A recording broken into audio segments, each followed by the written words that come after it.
Good morning, everybody. Welcome to the Be Weird broadcast, coming at you live and alive from Montreal, Quebec.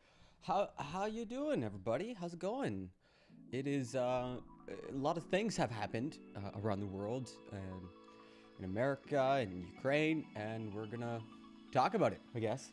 Um, Sorry I'm starting so late. I'm kind of on vacation, so wanted to sleep in a little bit and you know, en- enjoy myself. You know what I mean? So yeah, how you doing? I got some coffee. Cheers.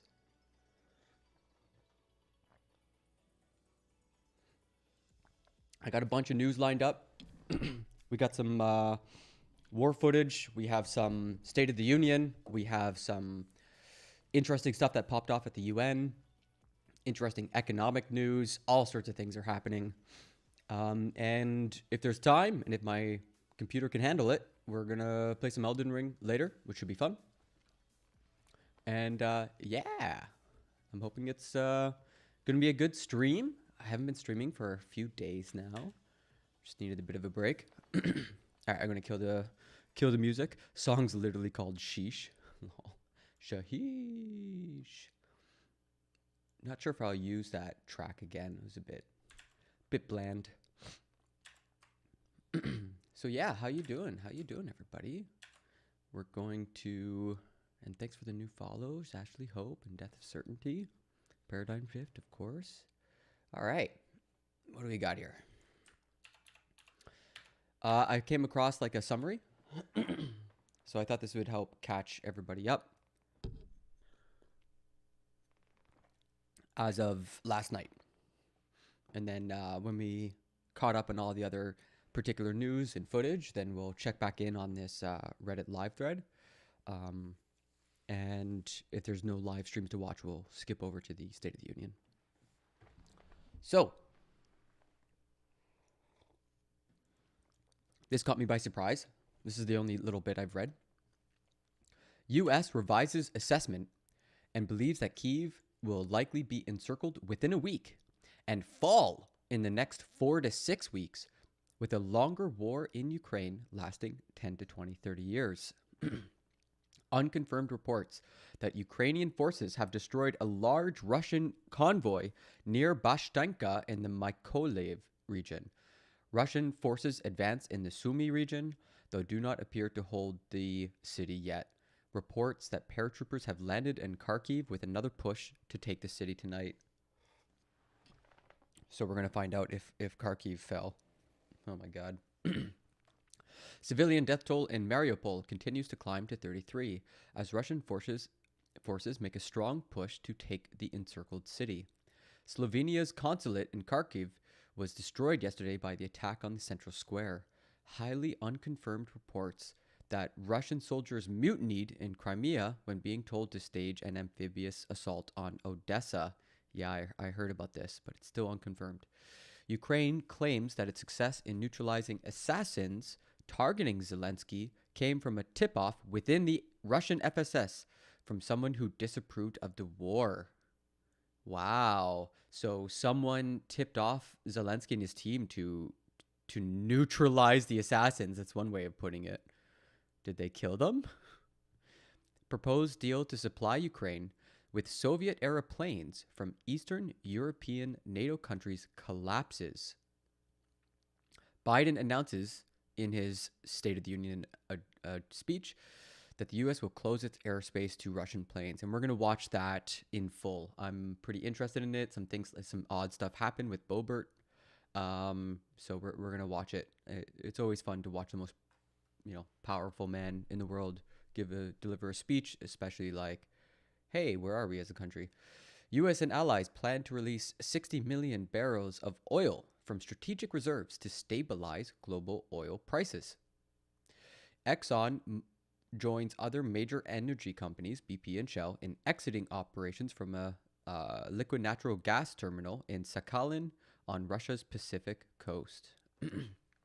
Okay, so that kind of gives us an overview. All eyes on Kharkiv. Mariupol probably has fallen. It is very possible.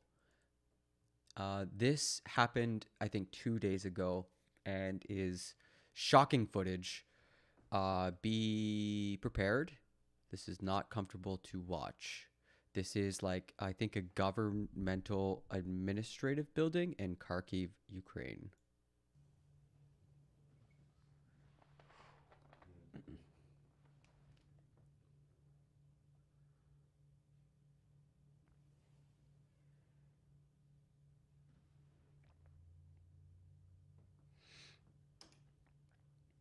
Yeah, that's not good. I mean, it seems like a Russian airstrike. I think you see the missile come from.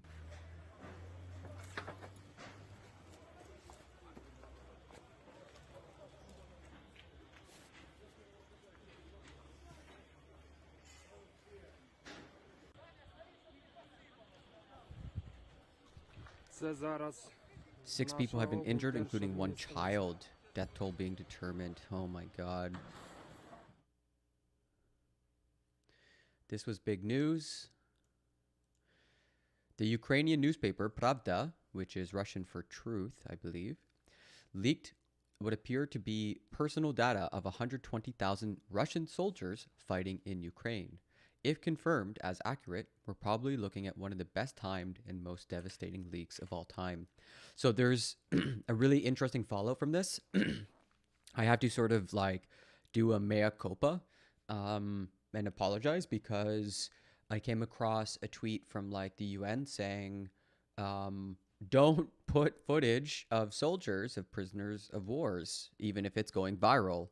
And I think the way someone put it was like, yeah, if you're uncomfortable being a prisoner, I bet you're uncomfortable having your face blasted out and going viral, you know? So you won't be seeing any more footage here of interviews with prisoners of wars calling their family members. It's interesting. It's fascinating from like a human perspective, but it's deeply disrespectful to the actual subject being filmed. So considering there's apparently a clear line about this, I'm going to try to stay on the right side of it.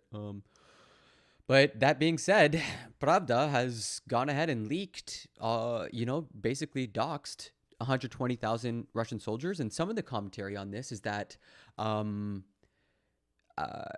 you start to bring in the moms and the dads and say, hey, did you know your kid's at war, or we captured your son? And those parents start to get together and they start to create real internal resistance to the war. And that helps to sort of slow the war drum beat. Russia tried to destroy historical city municipal building.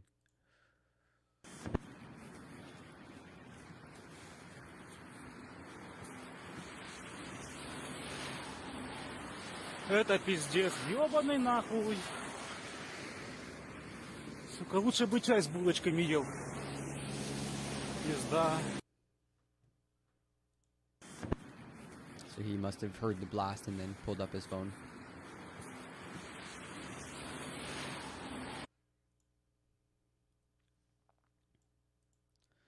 I think this is Pravda again. 80,000 people returned to Ukraine from abroad, most of them men.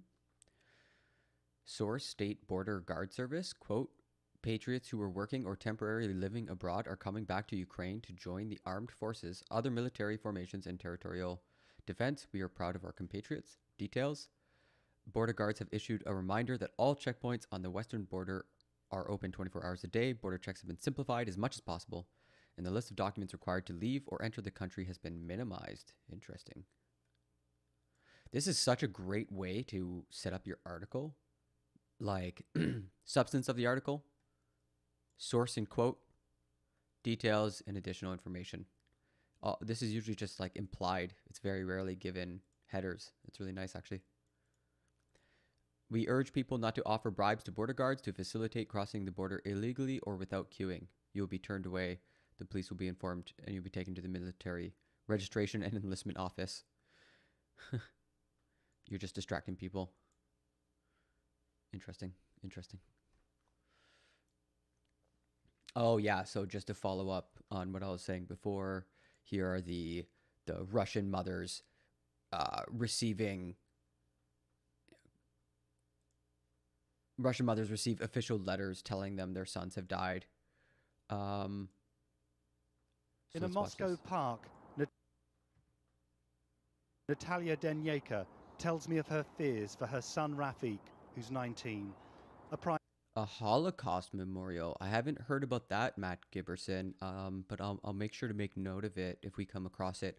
So far, the worst I've heard is, well, there was that hospital that got shot up that we watched a few days back. But we just watched a big building in Kharkiv get blown up, and at least one kid got injured. Don't know what the death count is, so not looking good. And right now, like, there's a big push to try to sort of inform parents of where their kids are in this war. Private in the Russian army, she says he was captured on the first day of the invasion. His picture appeared on an internet post from the commander-in-chief of Ukraine's army. Russian state media reject her claims. Natalia says she's desperate for information. Like a stone. I don't cry, I don't eat or sleep, but I will cry when I hug my son. This is not my war. Oh She my speaks God. of the response she says officials in Moscow gave her. I said I was the mother of a captured soldier. They said they could give me no information and gave me the address of the Red Cross. Russia's Whoa. Ministry of Defense released these pictures of its special That was like a 20 barrel, like 60 millimeter turret. What the fuck was that thing? Putin are at this point. Oh, They're afraid. Oh, I see. I said cross. As the defense released Damn, that barrel. Woo! Sheesh. That is a scary looking. That is a scary looking piece of metal. Russia's Ministry of Defense released these pictures of its special forces in Ukraine today. As the fighting intensifies, Russian losses could be on a much greater scale than many had expected. Yikes. Alexander Latinin is a You don't invade Russia in winter. Jokes. lawyer who represents the Committee of Soldiers' Mothers of Russia, which helps military families. He says they've been inundated by calls from concerned parents. Oh, yeah! Oh my god, am I getting raided? Ah! Woo! Metro play, let's go! That's my first time hearing that raid go off. How's your stream? How's it going? We're covering the Russia-Ukraine thing. I'm catching up, learning about the moms. But yeah, welcome to the stream. I'm covering the news from a Canadian perspective and sometimes do some based talk shows. You learn to survive nuclear attacks. Yeah, I love that all the fear mongering that our parents had about nuclear war is now just like icing on the cake for our generation. Oh yeah, also the nuclear thing. Oh yeah, that of course. So yeah, I got a bunch of news lined up, bunch of clips, some more footage. So got to have a bit of a strong stomach, and then we're gonna check out the State of the Union a bit later, and maybe some Elden Ring. That's the plan for today. Asking if their son is alive or captured. In case of nuclear war, a positive mental attitude is key. The key to survival is realistic optimism and a positive mental attitude. Positivity. Some are already getting a Wait a minute. Did you just essentially watch The Secret, but for nuclear fallout? Is that what happened? official death letters. There are young guys who don't want to join up. They're afraid and don't want to be recruited to a conflict like this. As President Putin assesses with his military, Western intelligence Anti-freedom convoy. What have I just walked into? Well, loud tyrant youth, as we're about to learn, there is a huge convoy of Russian military on its way to properly break open Ukraine. So I thought it was kind of funny to call it the anti-freedom convoy. The reverse secret? You need to repel fallout? Don't I just take like anti-rads? Isn't that how it's done? Let's see here. Do I have the actual image prepped already? There it is. Yeah. So the anti-freedom is kind of riffing off of this. Let me tell you how rough we have it in Canada. Dictator Trudeau, tyrant Trudeau, I need me some freedom. And yeah. Meanwhile, U.S. revises assessment and believes that Kyiv will likely be encircled within a week and fall in the next 4 to 6 weeks, with the longer war in Ukraine lasting 10 to 30 years. Shahish. And apparently the convoy near Bashtenka in the Mykolaiv region, you know, Mykolaiv, of course, that region that we all know and understand. Yeah, apparently it was destroyed. So the subject of today's post will be trying to figure out what happened there, both how big it was and yada, yada, yada. But here we're learning about the culture war, which is like the Russian moms and the babushkas. Agencies say the pressures Region? What region? We all live in the Ohio. Kremlin could put Putin's position in peril. Will divisions and doubts here claim the architect of this crisis?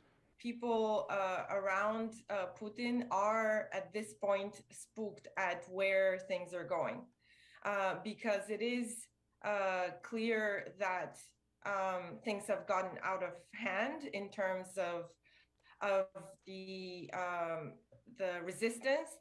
President Putin has been written off before and always survived.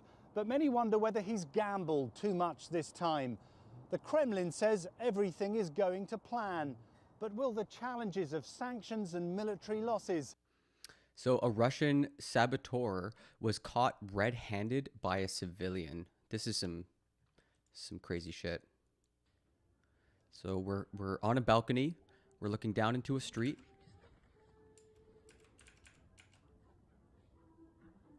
You can see a pretty bonhomme, a guy doing a ne'er-do-well.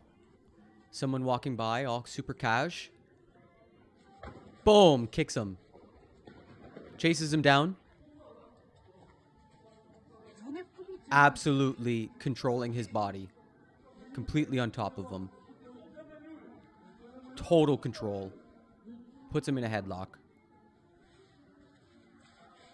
Game over. Game over. Such a one-sided fight. And this guy walking, like, he makes sure to be super casual.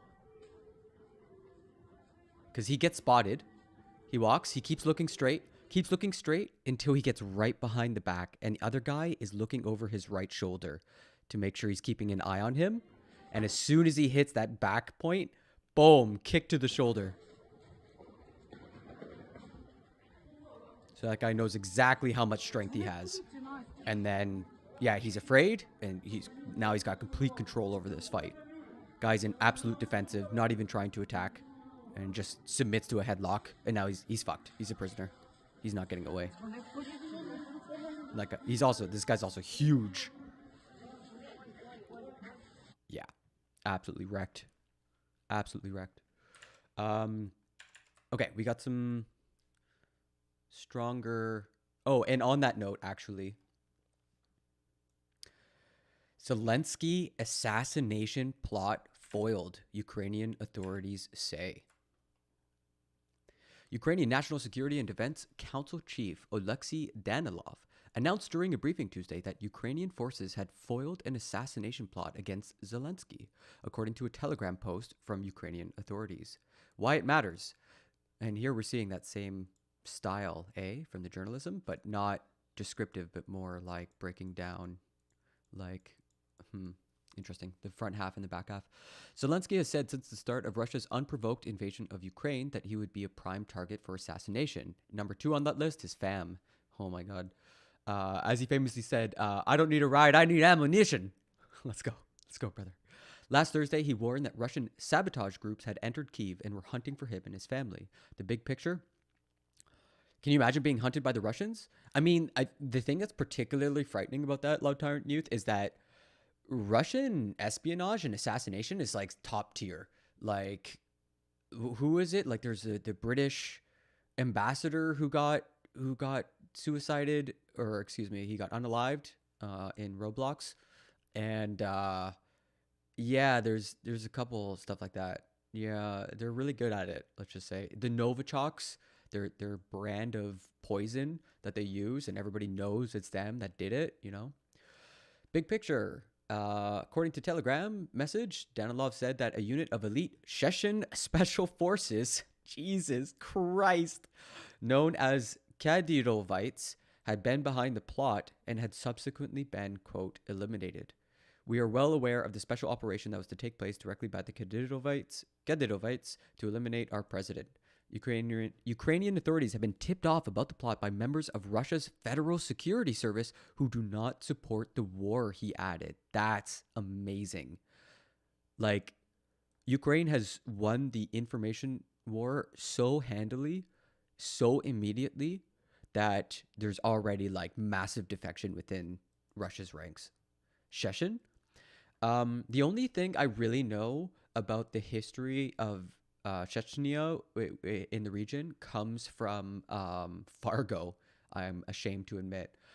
Fargo, the series, they had like these pretty scary characters and they were Chechen.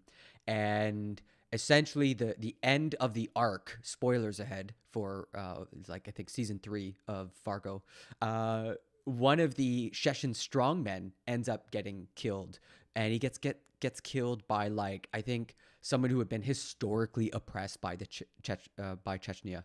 And in the end of his arc, when he's like in that last moment of death, you see like all these bodies that he stood upon, essentially like these generations upon generations of people. So like there's something up there. I don't really know what's up. I really need to like learn a bit more, but yeah, there's something of some bad blood going on.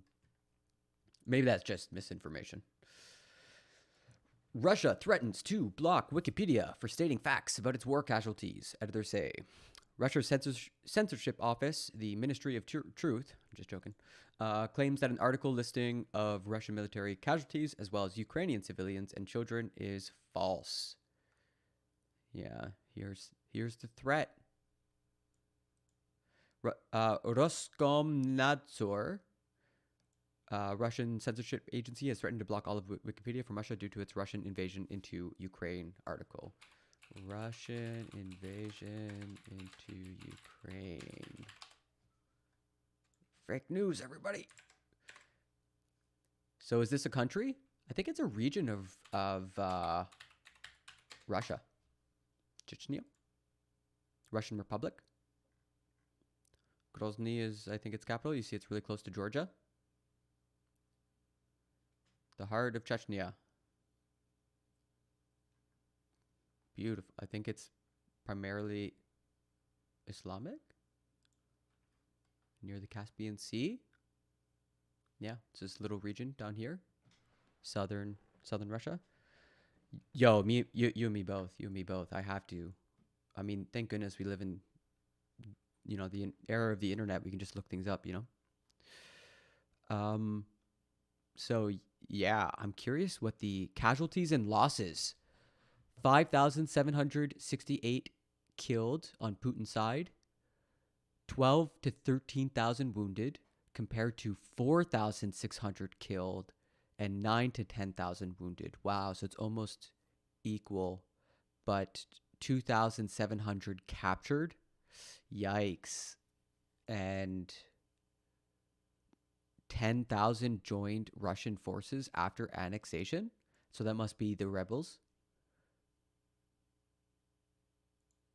And 300 tanks. Civilian casualties. 4,000 killed. What the fuck? Oh my goodness. That's messed up. Yo, this war is already really vicious, really bad. Opposition to Putin's war is alive on Moscow's streets, but no trace of it is covered on Russian TV. CNN. Hoo boy. What is the latest with these protests? I mean, thousands of Russians have been arrested for speaking out against the Kremlin, saying no to war. You showed us pictures earlier how people were laying flowers at a place where someone was assassinated a few years ago, but also putting notes of no war on there. Talk to me about these protests unfolding here and the violent scuffles there in St. Petersburg. Yeah, Fred, I think the big headline here is that there is a significant number of Russians, mostly younger generation, but not all of them, who are prepared to risk what the government says is having a criminal record over you that will live with you for the rest of your life and impair your work prospects in Russia.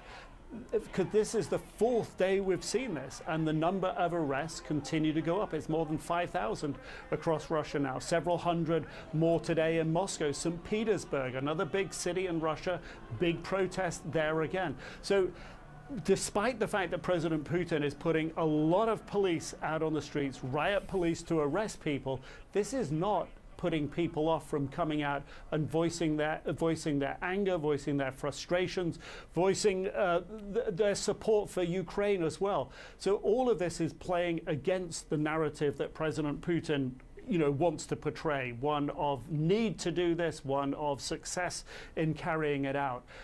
It will be very telling to watch how long these protests continue, whether they gather more momentum and bigger numbers. I mean, we have to remember that there's a significant portion of perhaps the older, more rural population in this country who support President Putin, maybe over 50%, and changing their minds isn't likely to happen. But if this gathers momentum, and on the back of what the Russian government is now indicating, the Ministry of Defense saying they're taking casualties, if those casualties seem high, and particularly for some parents whose sons may have been relatively low-level conscripts in the army, this could well bring a backlash even from some of the most sort of patriotic supporters for the Kremlin. It's too early to say. We shouldn't read too much into it. But this could gain momentum, and if it gains momentum and more numbers, this should be very worrying for President Putin. Yeah, I'm not so sure about that. I mean, last I heard, like in a poll, it was like 3-1 supported in war. 6 days ago, Russia's... That's okay. We'll check in on that later. How's my mom doing? Yeah, we're gonna go skiing tomorrow. So no stream tomorrow, but yeah, I'm gonna go skiing for the first time in like 5 years in Quebec. So it's gonna be a lot of fun. I'm looking forward to it. We got a bunch of snowfall last couple days, so it should be pretty good. She's doing good. We had some good food, some Japanese ramen.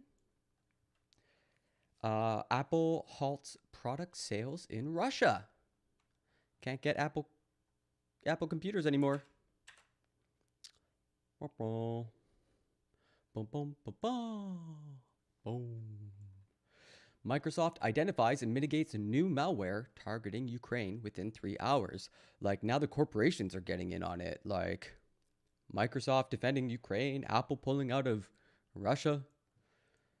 Companies also removing and deprioritizing info from Russian state media. I think someone pointed out, like, how like Trudeau tyrant hasn't gone viral since Russia has been like kicked off the internet, essentially. That like so many like trolls have been just like absent and unable to like whip up new viral memes. Yeah, sounds exciting. Yeah, it was a good day. It's good to catch up with my mom. Lots of good conversations. All that jazz. So yeah, Microsoft and Apple unite. Hooey. Meanwhile, Putin signs decree to prohibit leaving Russia with more than $10,000 in foreign currency. So people are really feeling the pinch.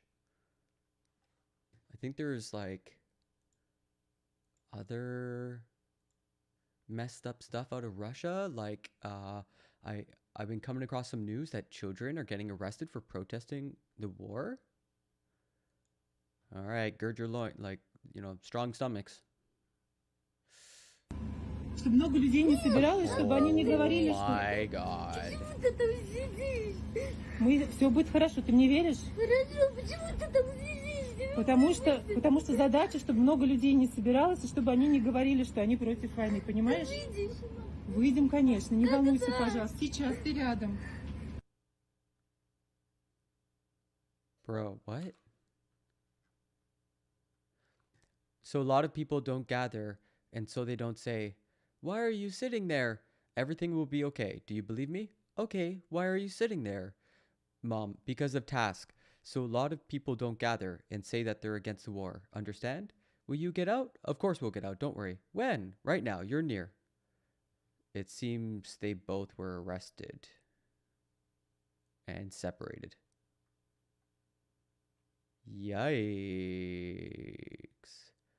There's more footage of children being detained. Uh-oh. Yeah, I mean, Russia's well known for having massive troll farms. Yeah, that's the thing that's upsetting. She's like under 10, like she's like 10 years old. Not good. So, a really important thing happened in the UN a few days ago. I'm just going to clear out some stuff.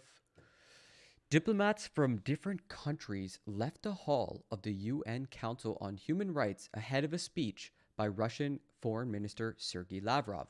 If you can't remember who Sergei Lavrov is, you just gotta remember this picture of him laughing with Trump in the Oval Office. There's Lavrov right there. He is the Russian ambassador, has been for years, and he's in the most... Oh, and one thing I should say about ambassadors is that they make great spies, because ambassadors can go to other nations. They sometimes get to access to very secret locations, and they're often protected by sovereignty. So you can't like imprison an ambassador. Otherwise, you face massive diplomatic consequences. And so him being in the Oval Office, laughing with his Russian compatriot is like... Yeah, this is the essence of being cucked. This is one of the most cucked moments in Donald Trump's presidency. It's incredible. Yeah, he's like wearing a wire right now. You know what I mean? Like he's got but he's just like covered in technologies, just like soaking up data and stuff. So, anyways, he's the foreign minister, and he goes to the UN and he goes to give a speech. And if we can pull it up, we'll try to find it. But essentially, he's accusing Ukraine of human rights abuses, and people are walking out.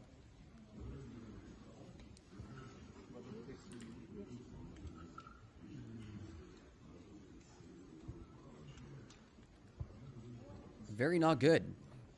From a diplomatic standpoint, this is... Whew. The whole point of having this space is to talk, is to have non-violent ways of resolving otherwise violent conflicts. When people won't even listen to you, yikes. Like that's one, like you might have heard that the Russian ruble is now worth less than Roblox. Like, what is it? Russian ruble worth less than Robux? Yeah, there's a video game called Roblox, and there's a video game currency in that game called Robux. And the Russian ruble is now worth less than it, which is not good. Not good. And similarly with the UN, it is like their diplomatic currency is now worth less than like, you know, I don't know, whatever, like North Korea or something. Like even the North Korean ambassador, I'm sure, would be listened to or whatever. So yeah, this is a very bad moment for Russia. Like they're gonna get kicked off the UN Security Council. Like that's the way things are going. If they get kicked off the UN Security Council, that's a massive shift in geopolitics that will affect pretty much everyone in the world. There's no one who wouldn't be affected by that. Part of the reason there is such a massive diplomatic fallout is because of shit like this. Russian forces dropped a prohibited vacuum bomb on a Ukrainian military base, which killed 70 soldiers allegedly. And by killed, this is all a simulation, and none of this is real. Well, anyways, you can't really see anything besides Пизда. a sound wave. Again, someone sees it, whips out their phone, tries to get some footage. Mostly gets the aftershock. So yeah, not good. Very bad. So yeah, there's like so much we don't see, right? So much of the war we won't ever see. Zelenskyy, this is Pravda again. Zelenskyy to foreigners, quote, if Ukraine falls, they will be at your borders. CNN and Reuters, I'm going to pull that up if possible. Interview Reuters. 14 hours ago. Is it? It might just be CNN needs the footage. CNN doesn't do print journalism, so there must be a video for CNN. Reuters does the write-up and CNN gets the video. It's so typical. And we're back now with our breaking news. Ukrainian President Volodymyr Zelenskyy talked to CNN today. He did it from a bunker in Kyiv. He talked about his country's determination to fight off the Russian invaders. And he talked about his message to Americans and to President Biden. Let's bring back CNN's Matthew Chance in Kyiv. And don't forget to like and follow and subscribe. Go check out Montreal Player who rated me earlier. He's lovely and wonderful. Yeah. Who did this interview, who conducted it. Matthew, tell us about your conversation with President Zelenskyy. Wait, is this the actual interview or is this the actual... We're going to talk about the interview. World leader. And it's very important. All right. Well, first of all, we were taken to a secret location inside central Kiev, near the presidential compound. We were escorted by heavily armed military forces into an underground bunker when President Zelenskyy finally arrived wearing green sort of military fatigues. I talked about all those things, but I started off by asking him what his message was for President Biden ahead of the State of the Union address later on tonight. Right. Look how pale he is. What message? He hasn't shaved in a week. So many messages. Since the war. I think that he has to give those messages what will really work. That is very important. To be very, useful in this situation, in this war against Russia. I think, first of all, he's a world leader, and it's very important for people in the United States to understand that despite the fact that the war is taking place in Ukraine, it's essentially for values in life, for democracy, for freedom. Therefore, this war is for all the world. And that message should be sent far and wide, from Ukraine to people in the United States, so they understand what it is like for us here, what we're fighting for, and why support for Ukraine matters. For a long time, you downplayed the US intelligence assessments about there being an imminent Russian attack. Do you now regret that? And do you think the fact that you didn't act earlier has left the people of Ukraine unprepared? The response you see today, how we work, how our army works and defends us, is a testament that we're ready for anything. Even though we were preparing in advance, it's important not to let your enemy anticipate your reaction. That's why I really did not like that situation where we put everything at risk and tell the world that we're preparing for war. Right. The United States has said that it will not enforce a no-fly zone over this country, and it won't put boots on the ground. But do you think it is now time for President Biden and other Western countries to reconsider that and to help you, not just with military aid, but with manpower? I've already turned to some foreign leaders with this request. I believe that leaders must support democratic states of the world who are keen to defend such principles. The powerful issue of closing the airspace helps us tremendously. This does not mean dragging NATO into this war. We spoke many times with President Biden, and I'm thankful for him for these opportunities and support, but they also did not hear me. I've been telling them that Ukraine will fight hardest of all. You will see, but us alone against Russia, we would not be able to do it.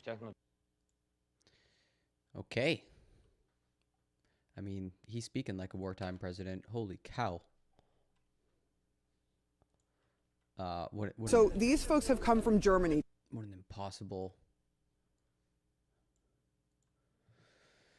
Dance for Saint Javelin, protector of Ukraine. Pop one off. Yeah, safety's on. Hopefully there's safety. Hopefully the safety's on.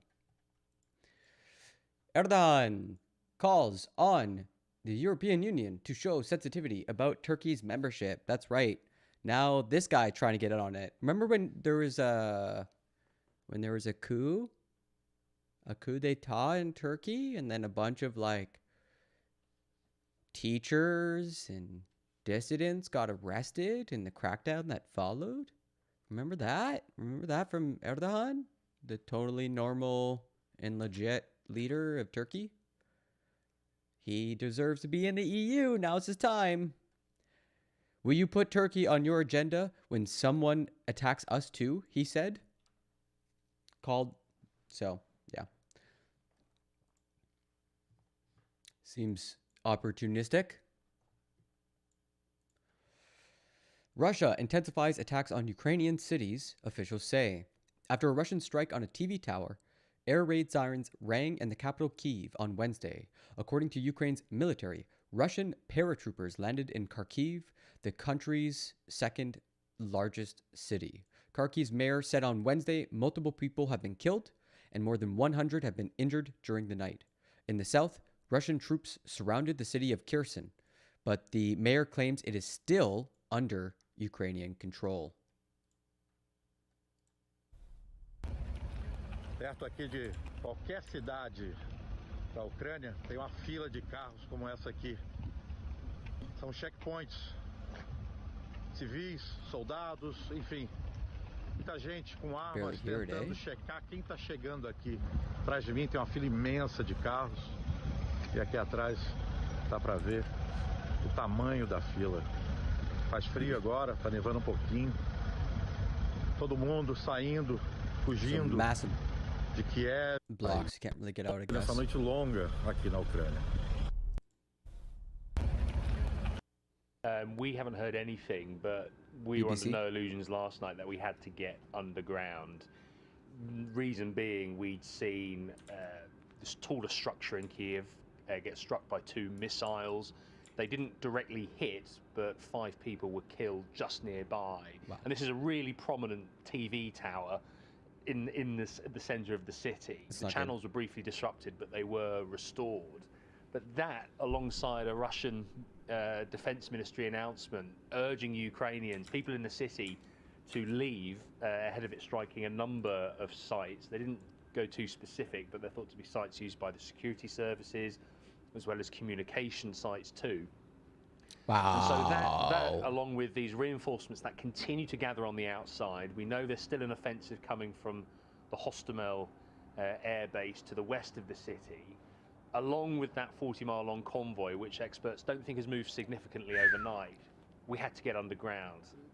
I say this every morning, but this is still a city bracing itself, not least because Kharkiv, as you mentioned there, has had another night. How did he pronounce that? Kharkiv, as you mentioned Kharkiv. there, has had another night of intense fighting. The authorities there say Russian paratroopers have landed. There was instant fighting as soon as they did. They tried to take a local hospital, authorities say. But for now, it still holds, along with another city called Sumy, further along that north-eastern border with Russia. Yeah. I think I came across some pretty insane footage.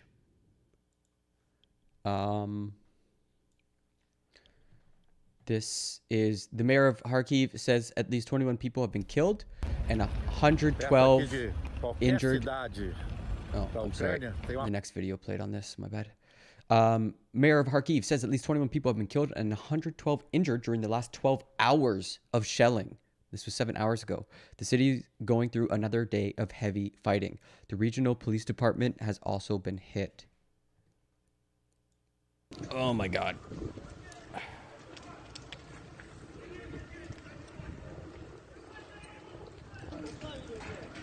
how do you get up there and stop it? Do you just let it burn out? You don't know what's intact about the building. If it's being shelled. It's going to be an absolute mess inside. Oh my goodness. What the? That's why there's so much fire going on. Because there's just a lot of fuel. Bunch of air conditioners on the outside, so maybe even a residential block. Look at all the air conditioners. Maybe I'm wrong. That's fucked though. Oh my goodness. The whole street is just in shambles. Absolute shambles.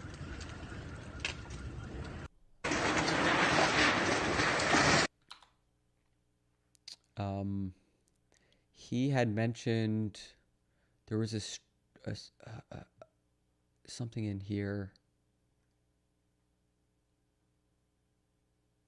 Yeah, that's what it was. There's stories coming out about like if you're black and trying to get into Poland, or you're getting blocked.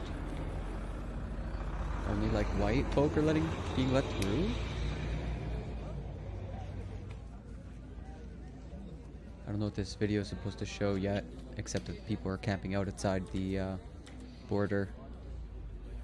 But it's a couple times I've heard that. It is really real and sad. Wow. Okay, so I have here a live thread. Almost 836,000 people have left Ukraine. Wow. That was 3 minutes ago. We enhanced the CCTV images from the moment the missile hit the Cultural Administrative building in Kharkiv. It matches the contours and dimensions of 3M541 caliber. Obviously, Ukraine has no such missiles. Incredible. Belarus State TV presents explosion at Freedom Square in Kharkiv as a provocation by the Ukrainian Nazis, and says more and more Ukrainian soldiers are refusing to fight. This is straight out of Nazi propaganda handbooks during World War II. The European Commission stated that it is ready, if necessary, to propose the disconnection of new Russian banks from SWIFT in a short time. Astana, residents of Kazakhstan collect humanitarian aid to Ukrainians. Boxes of stuff. Oh.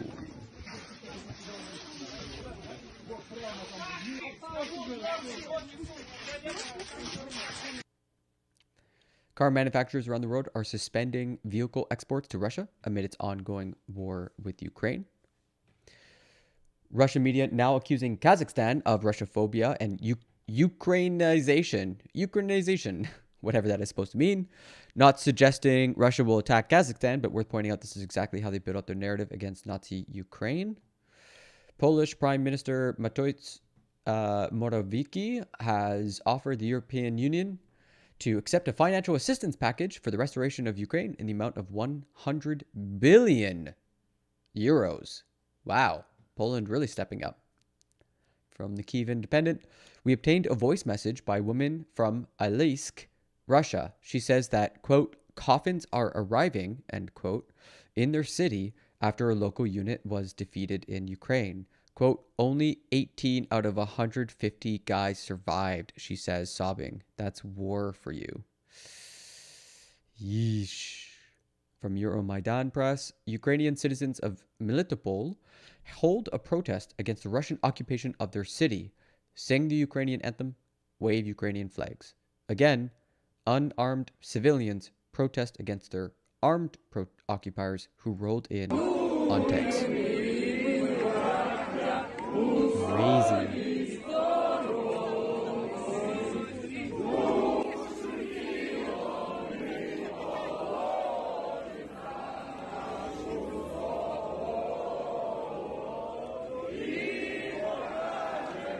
Like, if and when Russia wins this war, let's say in a month and a half, they're going to face like a wicked, like, how should I say, like, there's just going to be, I don't know, an insurrection movement. Like, there's just going to be insane civil unrest. People will continue organizing. There's no way.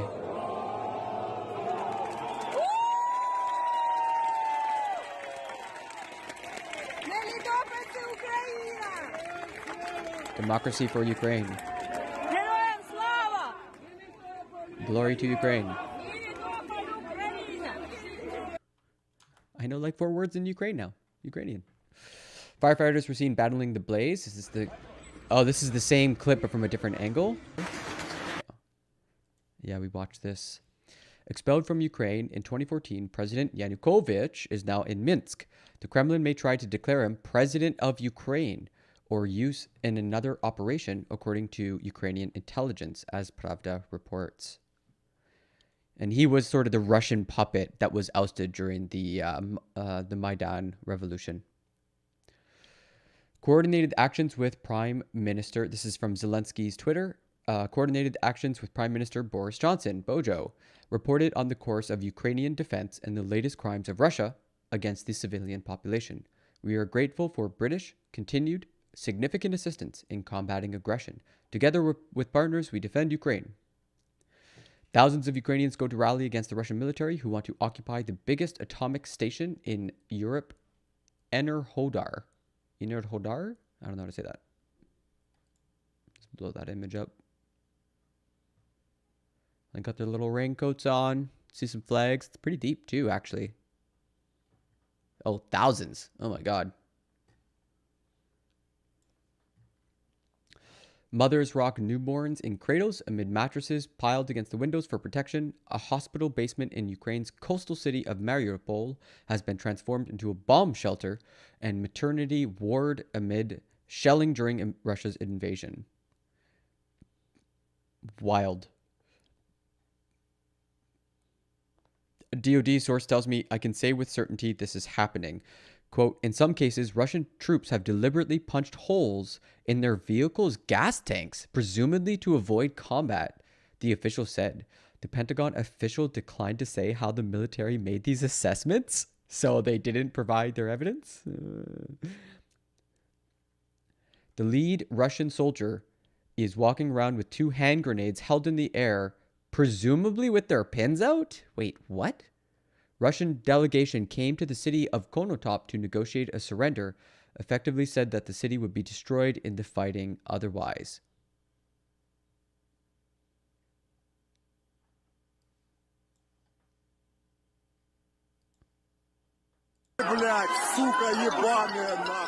Oh! Holy shit! Whoa, whoa, whoa, whoa, whoa, whoa, whoa, whoa. Pulls his hands out of the pocket. Oh.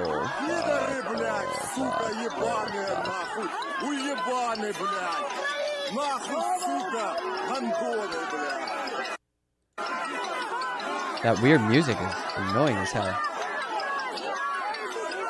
It's gotta be a TikTok thing.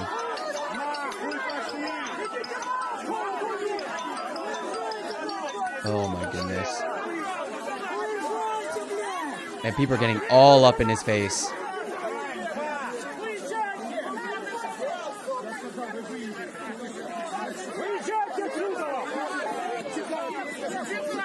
Well, he must not have had the... He obviously had the pins in them, because if you have 2 grenades and the pins are out for both of them, you can't put the pins back in. Like, you need the other hand to put the pin in. So I'm assuming he had the pins in.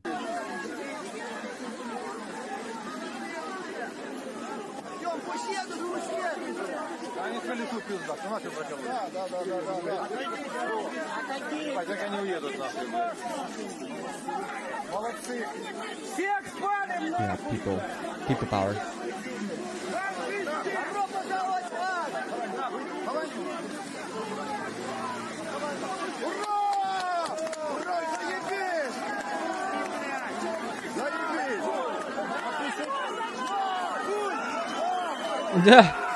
Kicking the tank out.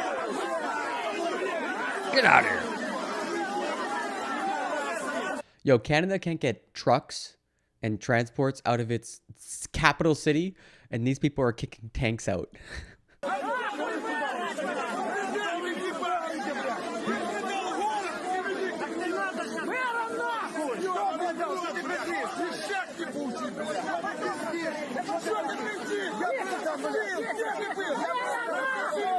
Okay, all right. Got some crazy footage from Robert Evans. Or at least he's retweeting it, I should say. This is obviously someone from Ukraine. The face of war, I guess, is the... he's in a residential building, looking out the window. Probably zoomed in on his phone, I'm guessing.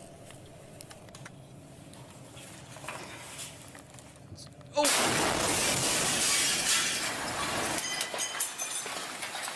Oh my god. So yeah, that looked like maybe a tank. Tank fire. Jesus. My guy goes to the window again. And notice how he's still has the conscious of mind to record horizontal and not vertical. Let's see if you can get a better angle that isn't in the line of fire of a tank.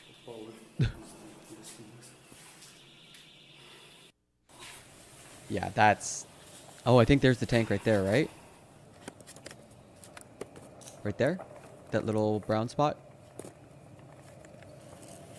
I'm trying to track it with my mouse. It's in the center of the screen. Yeah! Oh my god. Oh my god. Oh my god. Oh my god. Oh my god. Oh my god. Right here. Watch this area of the screen. Pow! Woo! Sheesh. Yo, man. War is stupid. This is really dumb. Can we not do it? Can we not? Civilian apartment block smashed to bits by Russian bombing in Borodyanka, Kyiv region. This is from the New York Times.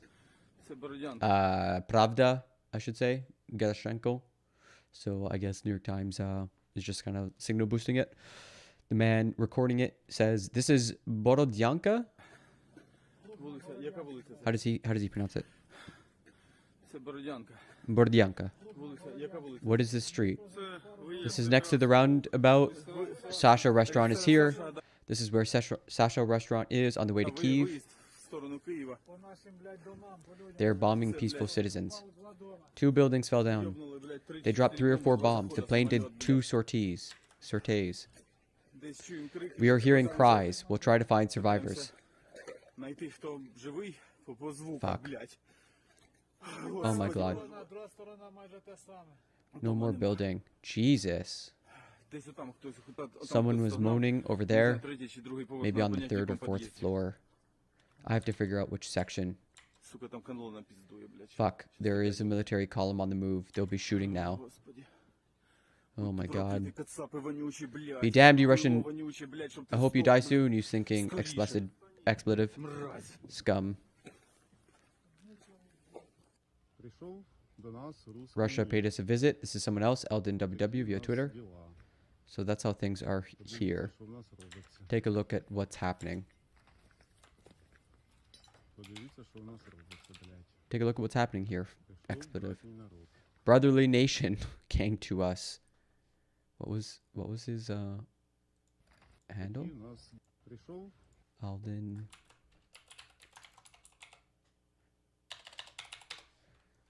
So yeah, Russia's just like going hard.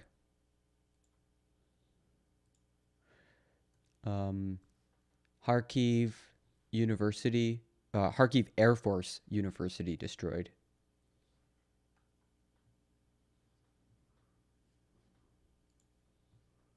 There's some firefighters. Looks like they're trying to stop it. This is just absolute mayhem. War crime after war crime? Yeah, basically.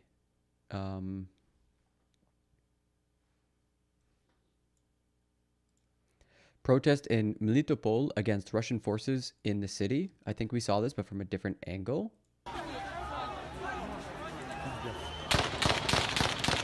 Whoa!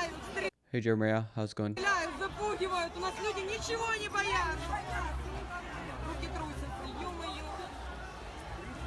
Yeah, a bunch of unarmed civilians once again.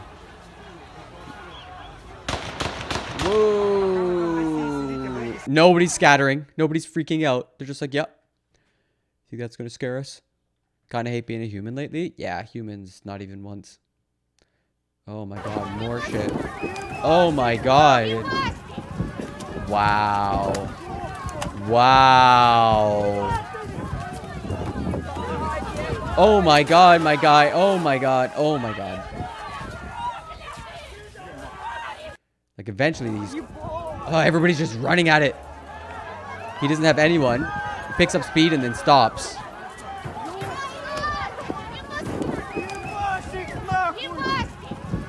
And then somebody gets on top. Starts smashing in the glass. Oh my god. It's a good way to get your head done in. Oh. He actually jumped off pretty effectively. See? Oh, what a move. Holy shit, you guys. Immense damage in Borodianka. I think we just watched that. Or maybe we didn't. Oh my god, you guys.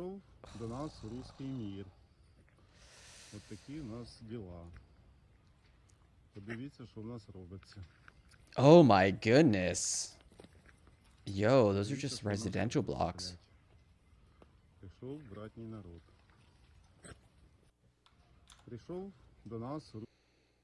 We saw that. Damaged Ukrainian tanks on the outskirts of Mariupol. Or Melitopol or Mariupol.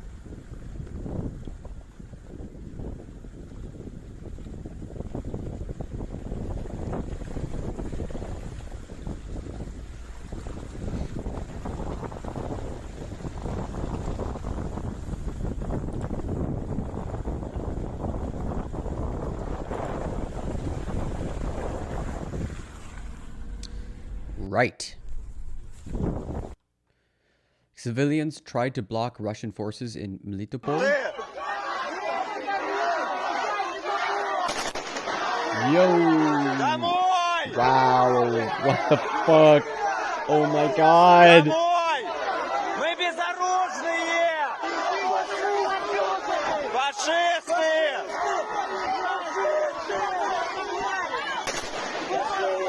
That is not calm in the crowd.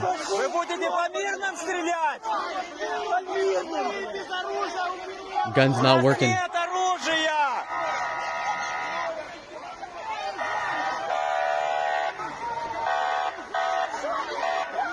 Yo, these people are metal as fuck.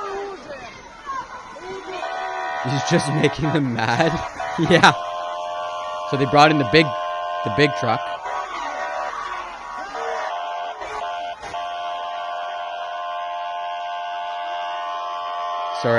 Sorry, that's obnoxious. It's purposely obnoxious. So I'll save your eardrums. Just know that he's making annoying sounds. People got their hands up, pushing against the front of this massive truck. Is that an armored... What would you call that? Armored transport truck? Oh my god, they're pushing it back! They're actually moving it! What the fuck is happening?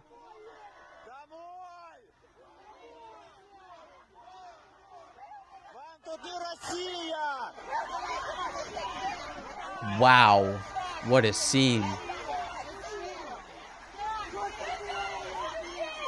Start breaking the mirrors and stuff. Look at all the people putting their bodies on the line.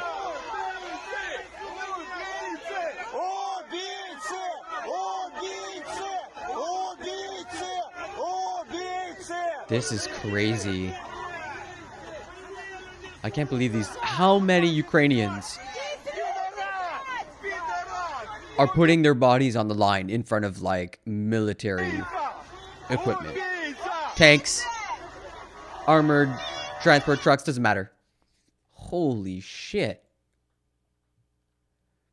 SBU building in Kherson after clashes last night. City under Russian control now. So Kherson has fallen. Yikes.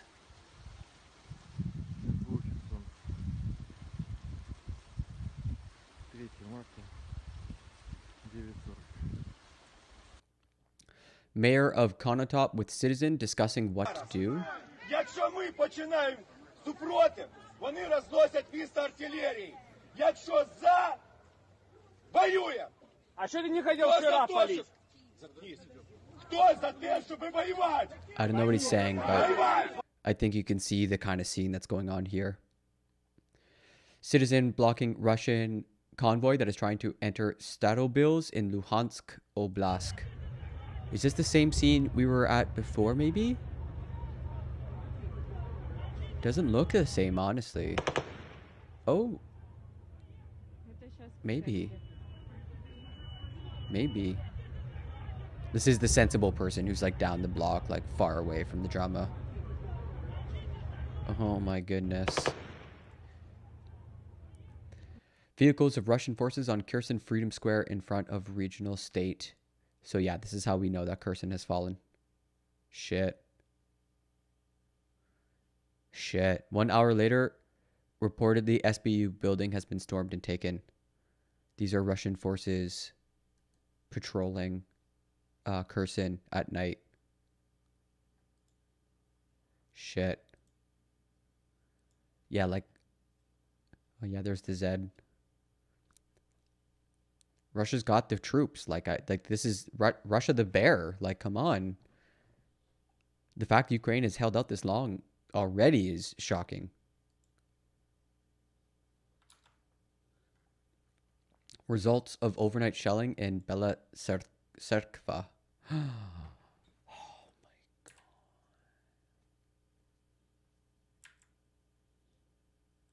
Holy shit. There's just nothing left.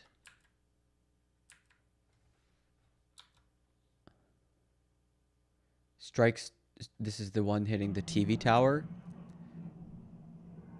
We saw a close-up of this on BBC.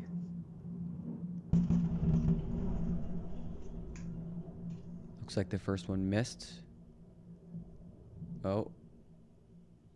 No, and then there's a second one closer. That's such a big blast, though. Holy shit. Kharkiv outskirts are getting pummeled tonight, so this is what happened last night. Oh my god! Holy shit!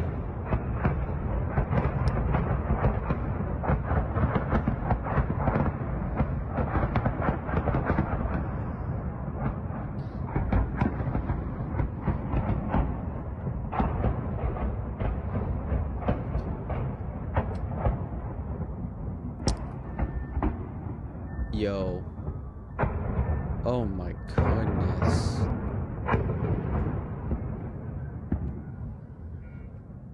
Oh my god. No wonder those buildings were destroyed.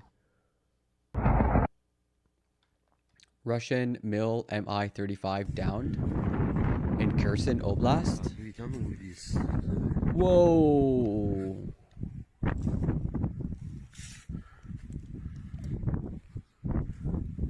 So there was intense air battles happening.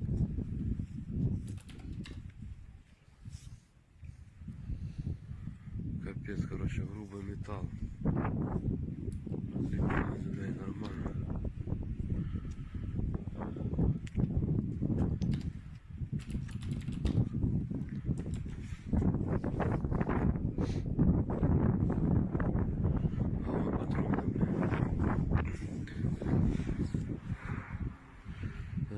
Боеприпасы, пулемет. Все дела, смотри, как хуярит. Нифига себе, смотри. Бах. Разлетелось, короче, все.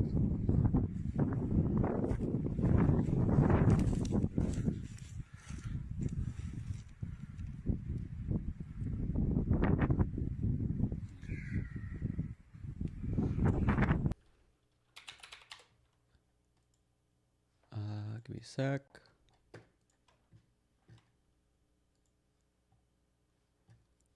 Just bringing up some more footage.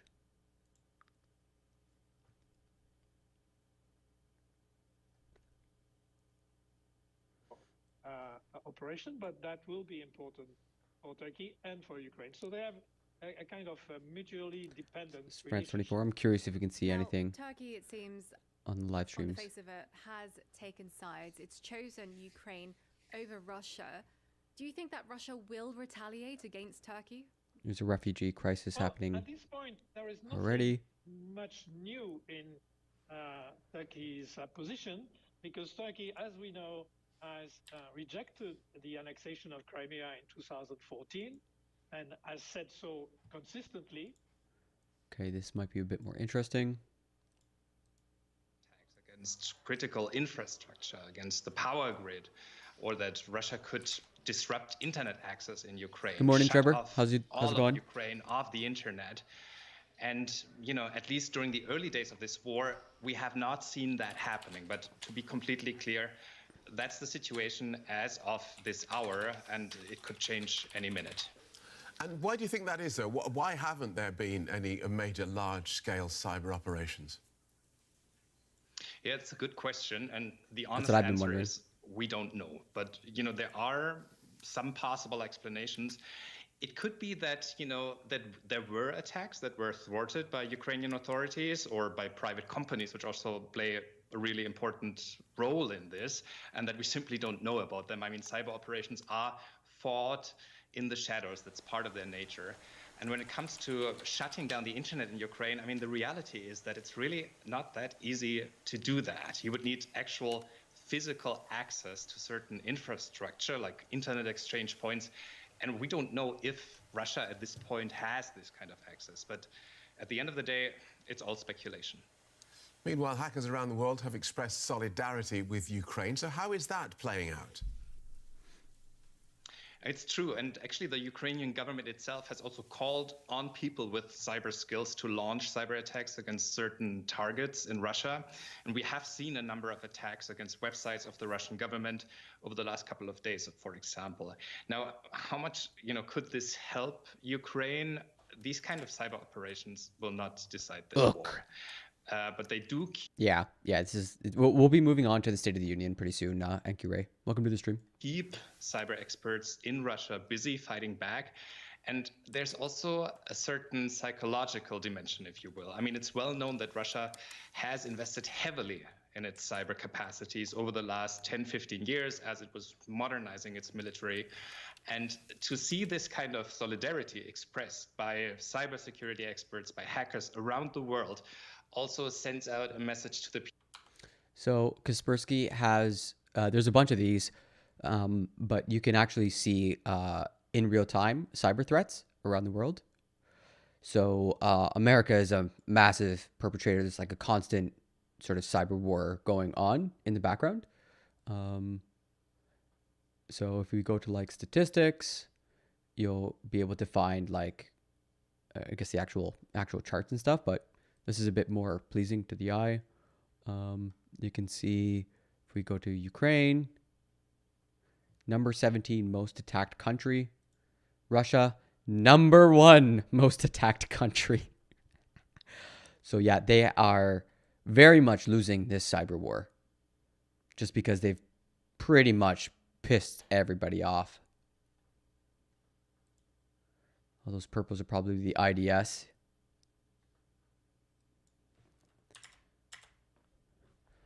So yeah, Ukraine's getting hit pretty hard. Number 17 in the top 20. Germany's getting hit pretty hard. How's America doing? Number 4, that makes sense. Canada, no one cares about Canada. What is happening over here? Brazil, number 2. Why is Brazil getting slammed? Oh, that's interesting. Very curious. But yeah, Russia's getting absolutely bodied right now. Apparently all in Moscow. Look at that. Just I don't know what kind of attack that is. So yeah, Russia's getting absolutely bodied.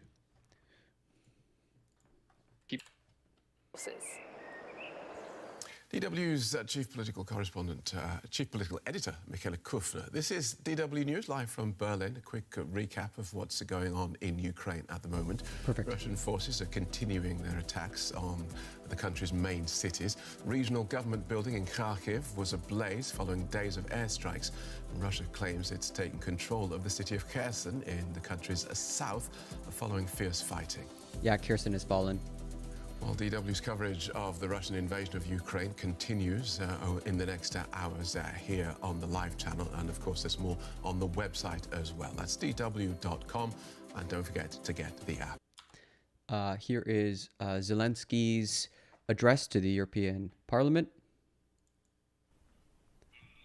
We are fighting just for our land and for our freedom.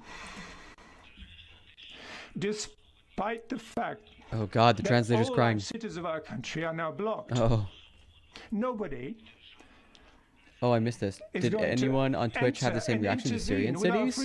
No, not generally. Not generally. Syria, it's pretty complicated. Anytime I've tried to like look into what's going on in Syria, it's deeply complicated, and a lot of it boils down to like the empires using these countries as sort of like their proxy wars to sort of like move pieces on the global chessboard.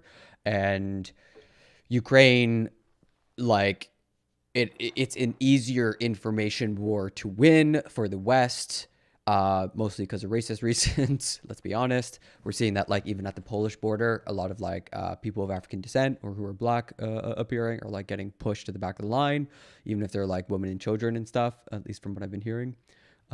So yeah, it's definitely not a clean picture, let's say. Every square of today, no matter what it's called, it's going to be called, as today, Freedom Square. Freedom. In every city of our country. Nobody's going to break us. We're strong. We're Ukrainians. So yeah. He pushing. If we go to the top. More than 1,000 foreign volunteers have agreed to fight on Ukraine's side, according to the foreign minister for Ukraine. Reuters, Ukraine war raises specter of Russia's first external debt default. I hear that's a real possibility. Russia has never defaulted on sovereign hard currency debt. Reserve freeze, severed financial ties, politics pose risk. Next Eurobond coupon payment due March 16th. So in 2 weeks, Russia's really going to be feeling the squeeze. That's when like, ooh, impact on a school in Kharkiv. I don't know how to pronounce it yet. The Kherson City Council is reporting significant civilian casualties due to the Russian attack against the city. Oh boy. And like all a bunch of specific. Yikes. The battle for Kyiv is playing out in and outside of the city as Russian forces try to surround the Ukrainian capital at great cost, face staunch Ukrainian defensive operations. We'll go check out that map in a second. We'll ban the bots. Russians in the past day have reportedly killed hundreds of civilians in their siege of Mariupol, according to its vice mayor. Quote, one district of the city is nearly totally destroyed. We cannot count the number of victims there, but we believe at least hundreds of people are dead. We cannot go in to retrieve the bodies. My father lives there. I cannot reach him. I don't know if he is alive or dead. Today at 12:30, series of airstrikes by Russian occupation forces hit Chernihiv in Ukraine. Rockets fell on residential neighborhoods. Minister of Foreign Affairs of Ukraine has launched an information platform for foreign audiences concerning the war in Ukraine. It provides verified information about the situation in Ukraine, shares specific ways to support Ukraine, shows the human dimension. So here you go. This is news. Interesting. This is perfect. Look at this. 1540, State Emergency Service of Kharkiv. The shell aimed at the city council building hit one of the neighboring buildings instead. Rescue services are assessing the situation. This is from today at 1540, so a couple hours ahead of us. Local journalists in Voznesensk, the Mykolaiv region, are reporting shelling by heavy artillery. Reminder, the South Ukraine nuclear power plant is located nearby. Oh my God. Chernihiv Regional State Administration. The shelling of the city of Severodonetsk led to damage of a local kindergarten. We saw that picture. Trapping 10 people, 8 children in the basement. evac efforts are ongoing. Oh my god. Russian forces opened fire on a peaceful demonstration in the city of Melitopol. Locals report 2 people are injured. Wow. So we saw images of people showing up and putting their bodies on the line and trying to stop tanks, trying to stop convoys, trying to stop armored vehicles with their bodies. And it looks like Russian forces are starting to shoot at people. State Emergency Service of Ukraine. In the last 7 days, Russian aggression killed 2,000 Ukrainian civilians. Russia has destroyed dozens of infrastructure objects, buildings, schools, hospitals, kindergartens. Our emergency servicemen saved 150 people, doused 400 fires. This has cost 10 of them their lives. Oh my goodness. The shelling of Kharkiv by Russian invaders continues. Citizens report explosions in the city center, residential areas, and near infrastructure objects, airport. The situation is developing. General Staff of the Ukrainian Armed Forces. 2 MiG-29 fighters of Ukraine's Air Force Tactical Aviation Brigade shot down 2 Russian Su-35C fighters in Kyiv region. 1 Ukrainian pilot is missing. The search for him is ongoing. And this basically takes us up to date with what we've been seeing. This is the propaganda piece from Ukraine. At 5 a.m. on the 24th of February 2022, Russia invaded Ukraine. Our beautiful, modern, and brave country is now facing an existential threat to its existence. This poses a threat to one of the core values of all Ukrainians, our freedom. It's in English. Freedom and peace are what we value the most. This is for... We do not seek war, but we will defend ourselves. Holy fuck. We are now defending our long-fought independence. Holy fuck, did you see that? But we will defend ourselves. Holy shit, look at all the Molotovs. We are now defending our long-fought independence. Oh my goodness. Our 1,000-year-old history and culture. Our talented people. Russia represents a clear and present danger to all democracies and peace-loving countries. Only by standing together to defend Ukraine, we can safeguard our future. It is now the responsibility of each and every nation and person who shares common values. What the fuck was that? Stand with Ukraine. What was that last shot? Now. It looked like a nuclear blast. What the fuck? Common values. Holy shit. Stand with Ukraine. Now. So this is directed at people who are of Ukrainian descent or are Ukrainian or half Ukrainian. Know people in Ukraine who do not live in Ukraine. And so they're calling for arms. Come join. Come donate. Giving good information to fools like me. They have a link tree, everybody. They have a look at this fucking. This is better than me, man.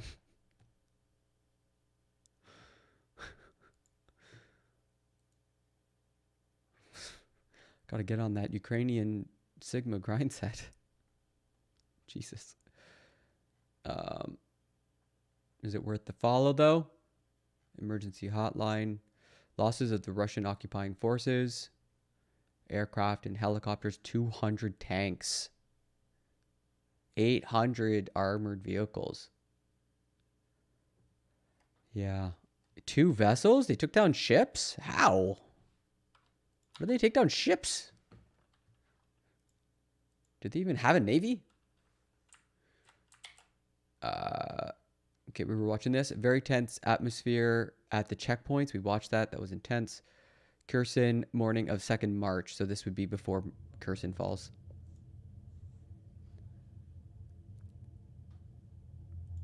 Or this would be today, I guess. In the early morning. So the city's fallen overnight, and these are going to be Russian troops.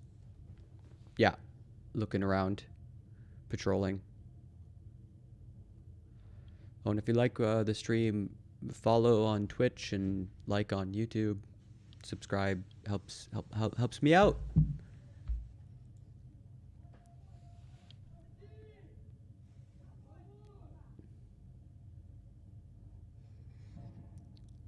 Dang.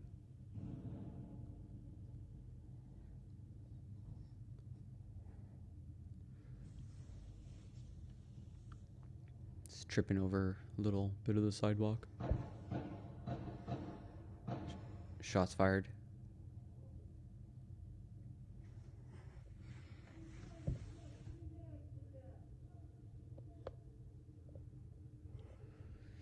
And now there's just Russian soldiers walking around your city. You look out the window and you hear gunfire and see Russian soldiers. And a lot of them too.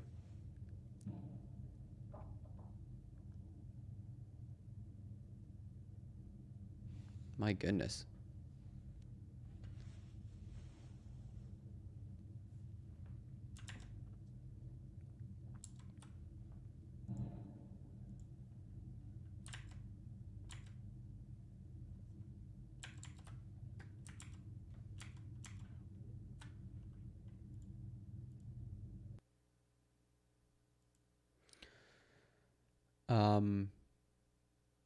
Okay. Okay, all right. I'm just going to play this while I go pee. At the General Assembly, as it does in the There's Security the General Council, Assembly coming up too. Cannot stop this vote from going ahead. We're Well, back. let's talk about the Security Council, because there's been some rather interesting talk this week that extraordinarily Russia might actually be kicked out of the Security Council, where, as you say, it is a permanent member. Now, could that actually happen? And if so, how would it work? Well, in theory, it's extremely difficult to kick out a permanent member of the UN Security Council, basically because of the word permanent, which means when they were put on the UN Security Council, that was a permanent place. But questions have been raised at the UN about the legitimacy of Russia holding a seat on the UN Security Council, because when the Security Council was drawn up at the time, the seat was occupied by the Soviet Union, and it wasn't Russia. And since the Soviet Union was dissolved in 1991, there is no text and no vote in the UN General Assembly permitting Russia to take the place of the Soviet Union to be a permanent member of the UN Security Council. It was just pushed through, taken as for granted that because the Soviet Union didn't exist anymore, Russia was the legitimate replacement for that. So Ukraine has been saying, well, where are these texts in 1991 which allowed for Russia to take over from the Soviet Union to become a permanent member of the UN Security Council? Those texts do not exist. Therefore, Russia is not a legitimate bona fide member of the UN Security Council, and therefore should not be allowed to remain on it. Of course, if there's going to be a vote on this, the big problem is that Russia is a permanent member for the moment and is going to vote against any decision or attempt to remove it from the UN Security Council. So this could go round in circles. I think the big question is whether it is, as I was saying, the legitimate replacement for the Soviet Union or not, and that is something that lawyers and specialists have to get involved in. Classic UN. You know, Russia gets in on a technicality and is given the power to veto any resolution that would kick it out of the Security Council. Fuck me. Yeah, jailed Russian opposition leader Alexei Navalny So broken. has spoken out against the war. He is calling for Russians to take to the streets in protest. Well, tens of thousands of them have already done so, protesting in the past week. Human rights groups say about 6,000 people have been arrested. Sinead McCausland has the story. Tuesday morning, some flowers placed in front of a monument dedicated to Ukrainians killed during World War II. Okay, I think we're going to move on. We're going to move on to the Biden State of the Union address. Because I was curious what he said. Most powerful man in the world, all that jazz. Just in case I'll double check any live news. Kremlin up censorship tactics, drafting a bill that will allow jailing up to 15 years. Those providing independent and critical info on Putin's war against Ukraine. Breaking, Russian forces have taken control of the area around Ukraine's Zaporizhzhia nuclear power plant. This is Europe's largest nuclear power plant. Volunteer nearly killed while recording a video message. Друзья, отчитываемся, потратили все деньги, только что заработали терминалы в росте. Вот мы скупились, поразвозились, сейчас все закинем в метро и мы кончились, поэтому если сбор денег снова. Oh my god.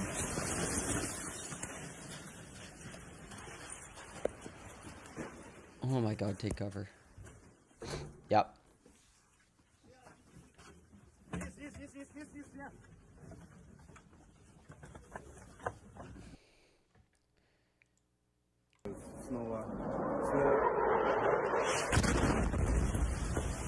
Holy shit.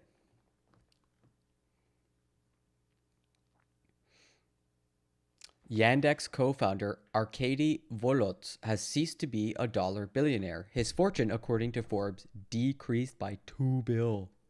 Holy shit. Okay, all right, we're getting to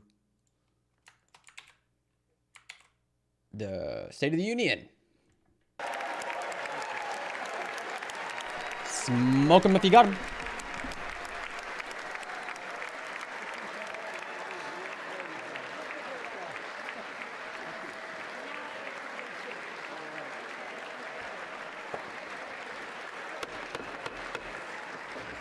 History, everybody. Members of Congress, I have the high privilege and distinct honor of presenting to you the President of the United States. Real rally around the flag effect, too.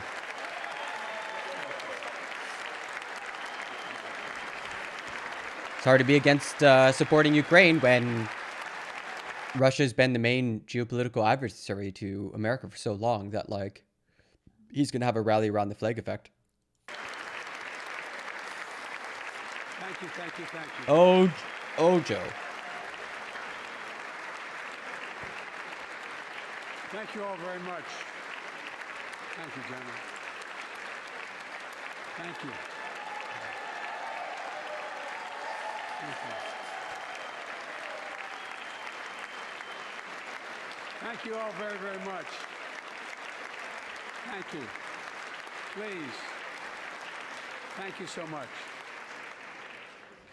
Madam Speaker, Madam Vice President, our First Lady and Second Gentleman, members of Congress and the I think those were historic words, too. Much. Madam Speaker. Madam Speaker. Madam Vice President, our Madam Vice President. That's never been said by a U.S. president before. First Lady and Second Gentleman, members of Congress and the Cabinet, Justice of the Supreme Court, my fellow Americans. Last year, COVID-19 kept us apart. This year, we're finally together again. Aww. Tonight. Second gentleman. Oh yeah, there's another one. Good catch, Krause. Tonight, we meet as Democrats, Republicans, Independents, but most importantly, as Americans.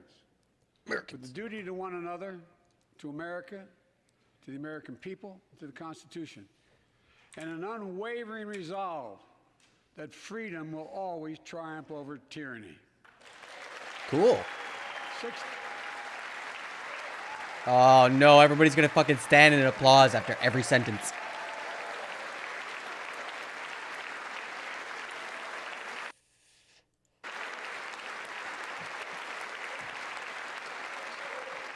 Six days ago, Russia's Vladimir Putin sought to shake the very foundations of the free world, thinking he could make it bend to his menacing ways. But he badly miscalculated. He thought he could roll into Ukraine and the world would roll over. Instead, he met with a wall of strength he never anticipated or imagined. He met the Ukrainian people.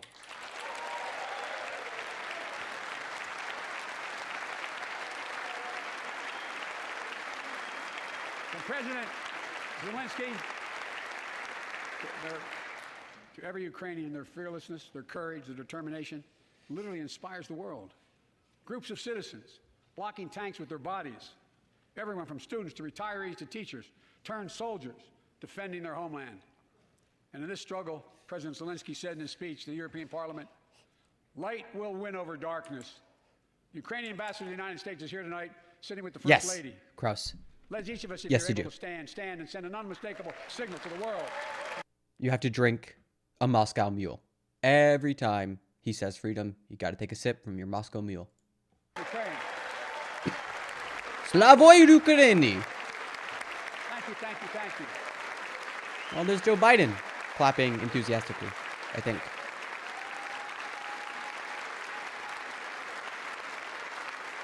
bright, she's strong, and she's resolved. Aww. We can hug again, everybody.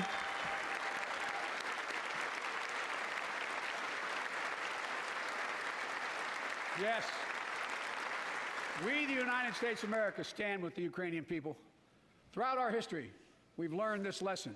When dictators do not pay a price for their aggression, they cause more chaos. They keep moving, and the cost, the threats to America and America to the world keeps rising. That's why the NATO alliance was created, to secure peace and stability in Europe after World War II. The United States is a member, along with 29 other nations. It matters. American diplomacy matters. American resolve matters. Putin's latest attack on Ukraine was premeditated and totally unprovoked. He rejected repeated efforts at diplomacy. He thought the West and NATO wouldn't respond. He thought he could divide us at home, in this chamber, in this nation. He thought he could divide us in Europe as well. But Putin was wrong. We are ready. We are united, and that's what we did. We stayed united. We prepared extensively and carefully. We spent months building coalitions of other freedom-loving nations in Europe and the Americas, from America to the Asian and African continents, to confront Putin. Like many of you, I spent countless hours unifying our European allies. We shared with the world in advance what we knew Putin was planning and precisely how he would try to falsify and justify his aggression. We countered Russia's lies with the truth. And now that he's acted, the free world is holding him accountable, along with 27 members of the European Union, including France, Germany, Italy, as well as countries like the United Kingdom, Canada, Japan, Korea, Australia, New Zealand, and many others, even Switzerland, are inflicting pain on Russia and supporting the people of Ukraine. Putin is now isolated from the world more than he has ever been. Together,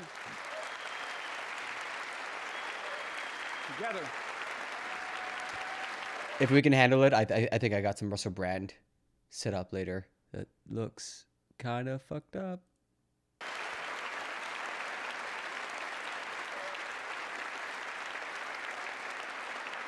Together, along with our allies, we are right now enforcing powerful economic sanctions. We're cutting off Russia's largest banks from the international financial system, preventing Russia's central bank from defending the Russian ruble, making Putin's $630 billion war fund worthless. We're choking Russia's access. We're choking Russia's access to technology that will sap its economic strength and weaken its military for years to come. Tonight. Oh, blyat, I'm Ukrainian. Yo, how's it going? Who the fuck is Milk? Welcome to the stream. He sounds like he had about 3 Red Bulls. I got him on 1.25 speed. I cannot handle Biden at normal speed. Plus all the standing and the clapping. Slavoy Ukraini. By the way, who the fuck is Milk? I say to the Russian oligarchs and the corrupt leaders who built billions of dollars off this violent regime, no more. The United States, I mean it.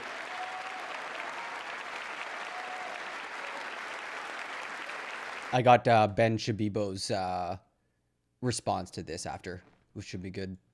The United States Department of Justice is assembling a dedicated task force to go after the crimes of the Russian oligarchs. We're joining with European allies to find and seize their yachts, their luxury apartments, their private jets. Get them! Coming for you, ill-begotten gains. Get them! And tonight, it's fine, I guess. Lamau. Slava Ukraini. Yeah. I'm announcing that we will join our allies in closing off American airspace to all Russian flights, further isolating Russia and adding additional squeeze on their economy.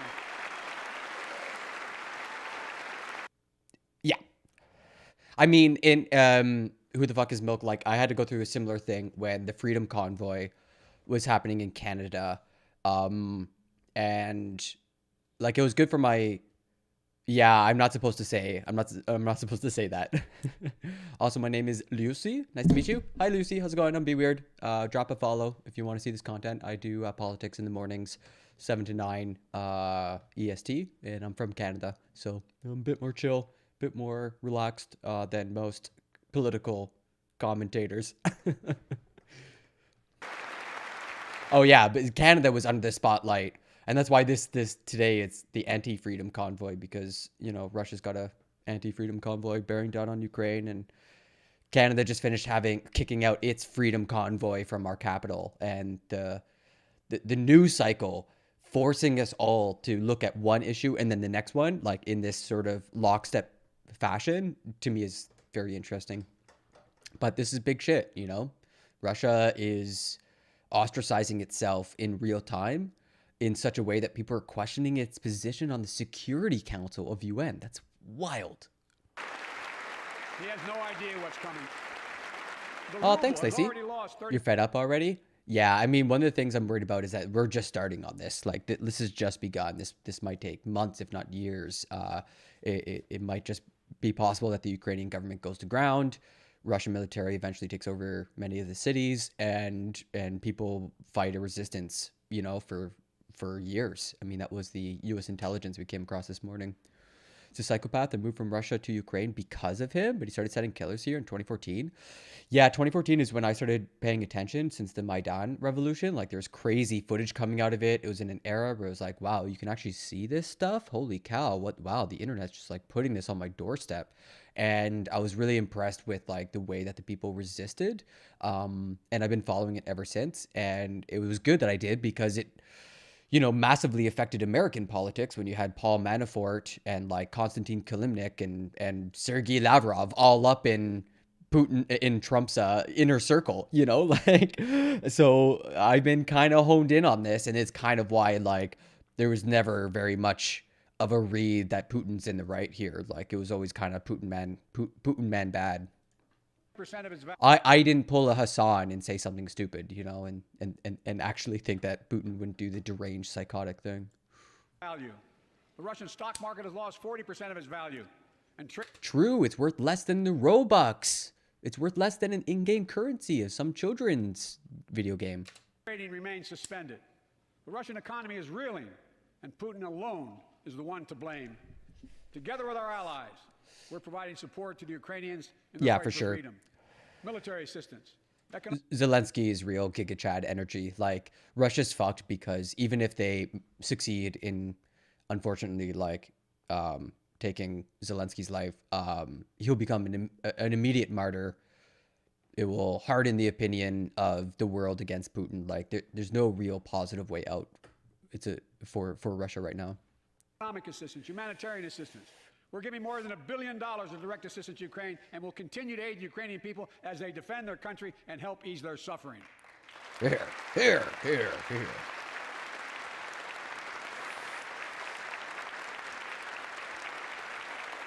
But let me be clear. Do Europeans do the whole standing ovation thing? Is that a thing in Europe? He's tracking phones, so I'm trying to be careful. Like, Putin is tracking them. Yeah, you can't really underestimate the Russian forces, cyber forces. They are getting slammed really, really hard right now. Zelenskyy is a hero. Yeah, for sure. They're getting slammed right now. We were looking at a cybersecurity map, a global security map from Kaspersky of all people, hilariously enough.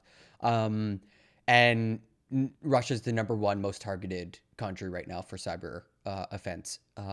So that might explain why, like, you're still getting internet come out from Ukraine, and like it might just be that Russia's really on the back foot. Our forces are not engaged and will not engage in the conflict with Russian forces in Ukraine. Our forces are not going to Europe to fight Ukraine, but to defend our NATO allies in the event that Putin decides to keep moving west. I think it's here, HEAR, Lacey.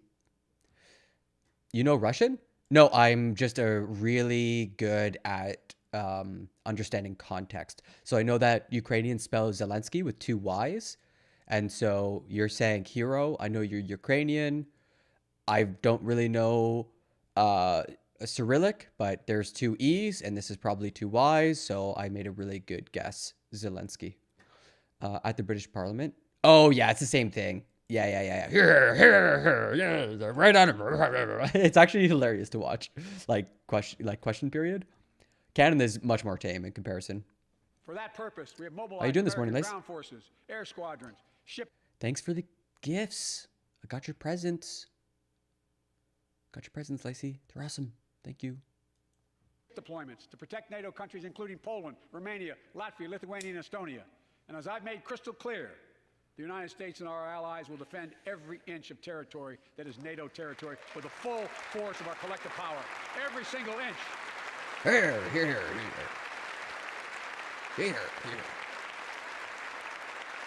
Did they just kiss? And we're clear-eyed. The Ukrainians are fighting back with pure courage.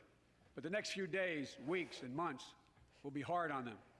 Putin has unleashed violence and chaos. But while he may make gains on the battlefield, he'll pay a continuing high price over the long run. And a pound of Ukrainian people, proud people, pound for pound, ready to fight with every inch of energy they have. They've known 30 years of independence, have repeatedly shown that they will not tolerate anyone who tries to take their country backwards. To all Americans, I'll be honest with you, as I always promised I would be. A Russian dictator invading a foreign country has cost around the world. And I'm taking robust action to make... I don't know how to say it. Can I please type it in Russian? Yeah, drop it in, and then I'll just go to Google Translate. Make sure the pain of our sanctions is targeted at Russian economy, and that we use every tool at our disposal to protect American businesses and consumers. Tonight, I can announce the United States has worked with 30 other countries to release 60 million barrels of oil from reserves around the world. America will lead that effort, releasing 30 million barrels of our own strategic petroleum reserve. And we stand ready to do more if necessary, united with our allies. These steps will help blunt gas prices here at home, but I know news about what's happening can seem alarming to all Americans. But I want you to know, we're going to be okay. We're going to be okay. When the history of this era is written, Putin's war in Ukraine will have left Russia weaker and the rest of the world stronger. While it shouldn't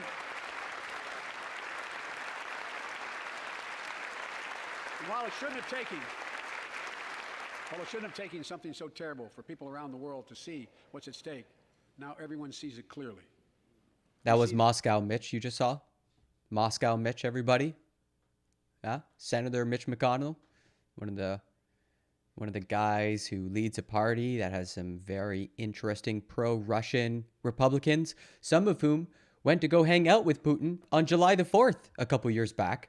Just totally normal. Just totally normal. People around the world to see what's at stake. Now everyone sees it clearly. We see the unity among leaders of nations, a more unified Europe, a more unified West. We see unity among the people who are gathering in cities and large crowds around the world, even in Russia, to demonstrate their There were some protests in Montreal as well, just last weekend. Support for the people of Ukraine. In the battle... Margaret Atwood was seen at a protest in Toronto. One of our greatest writers.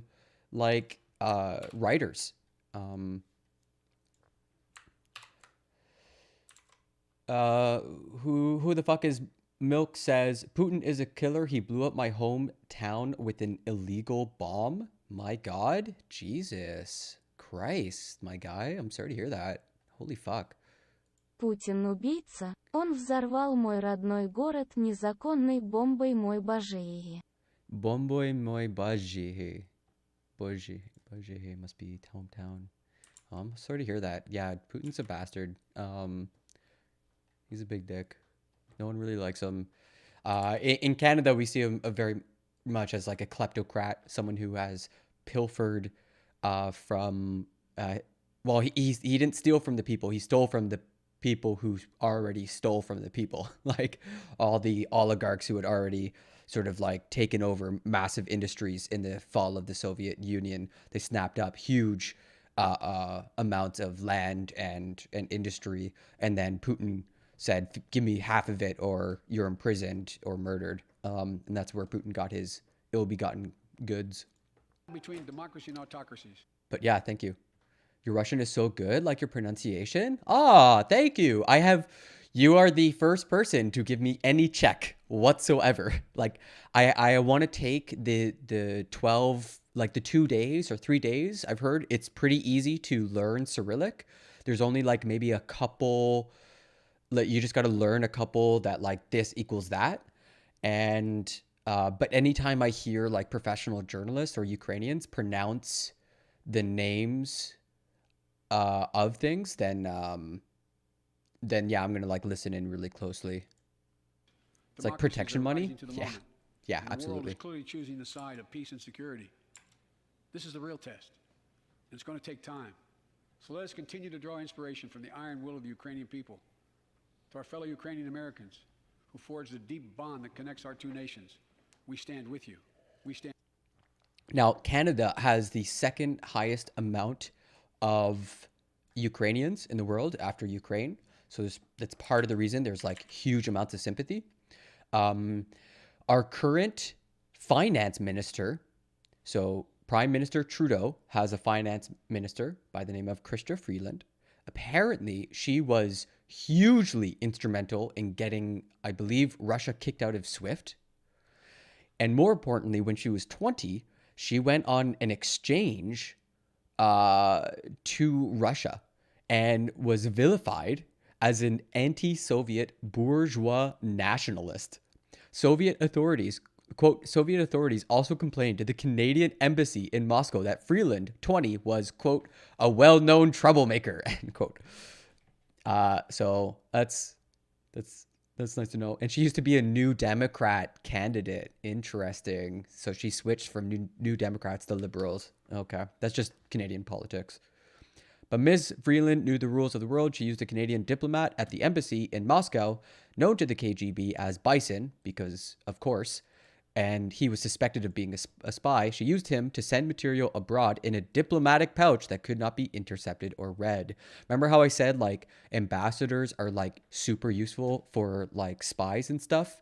Like with Sergei Lavrov laughing in the Oval Office, which I will always pull up because I will never, ever get enough of this picture of Trump just being like, why are you guys laughing? What is it? It's Kislyak, who's the ambassador. So there's the ambassador, and here's the foreign minister, and they're just laughing it up. Just laughing it up. Oh my God. It's pretty brutal. It's pretty brutal.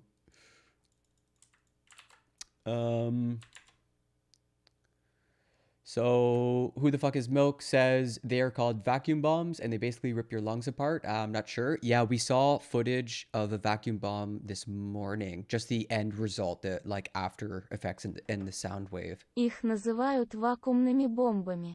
И они в основном разрывают ваши легкие. Я не уверен. Oh my God. Ich называют vacuum. Oh wow, such a hard bombami. И они в основном разрыв. Okay, man. Okay, all right. I'm gonna have to actually study a little bit. So yeah, this is so good. So good. Most secure location in the US government. The White House. Oh, from the Russian embassy. You hate to see it. You hate to see it. 2017. What a fucking tweet. Oh, God.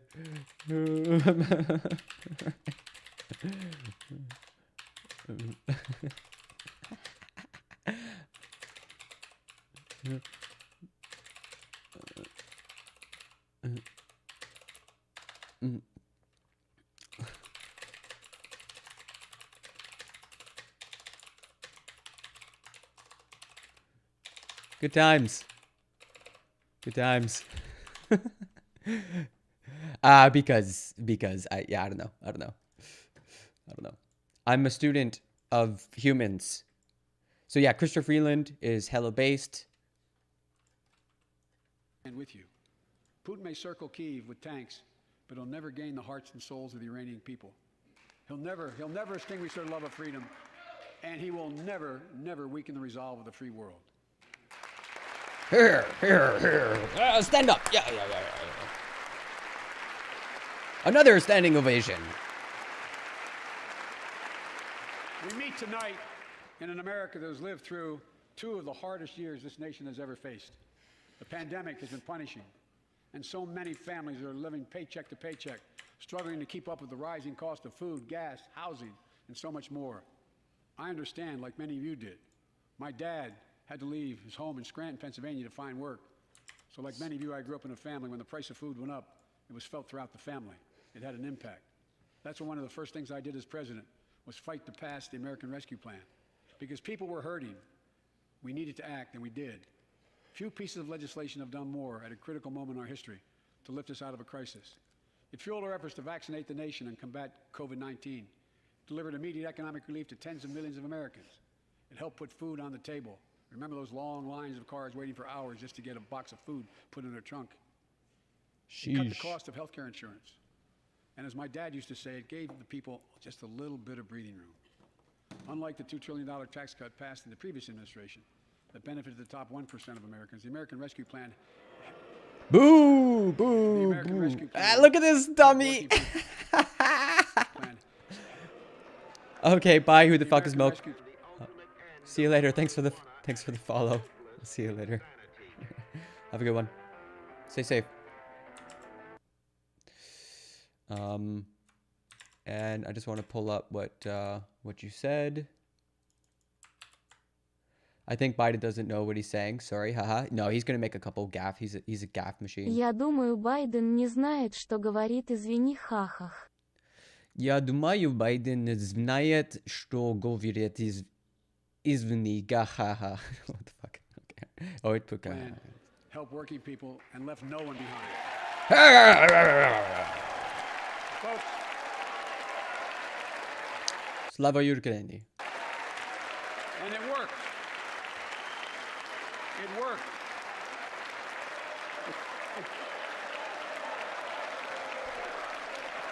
Here. It worked. We created jobs, lots of jobs. In fact, our economy created over 6.5 million new jobs just last year. More jobs in 1 year than ever before in the history of the United States of America. True. The economy grew at a rate of 5.7 last year, the strongest growth rate in 40 years. And the first step in bringing fundamental change to our economy that hasn't worked for working people in this nation for too long. For the past 40 years, we were told that tax break for those at the top and benefits would trickle down and everyone would benefit. But that trickle-down theory led to a weaker economic growth, lower wages, bigger deficits, and a widening gap between the top and everyone else in nearly a century. Look, Vice President Harris and I ran for office, and I realize we had fundamental disagreements on this, but ran for office with a new economic vision for America. Invest in America, educate Americans, grow the workforce, build the economy. Thanks. I'll keep practicing. They need some foam fingers. Bottom up and the middle out, not from the top down, because we know. Good. Хорошо.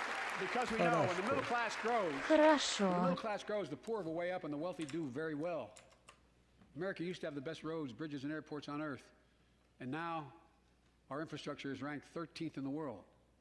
We won't be able to compete for the jobs of the 21st century if we don't fix it. That's why it was so important to pass the bipartisan infrastructure law. And I thank my Republican friends who joined to invest and rebuild America. Also, just because Convoy is part of the title, the trucker convoy protest in Washington, D.C. flops as no one shows up. They had expected thousands, and last I heard, there was just a few. There was just like a few. So, massive flop. That's why I stopped covering it. I knew it was going nowhere. The single biggest investment in history. It was a bipartisan effort, and I want to thank the members of both parties who worked to make it happen. Shocking. We're done talking about infrastructure. Before I go, Putin sent 5 children to prison because they were protesting.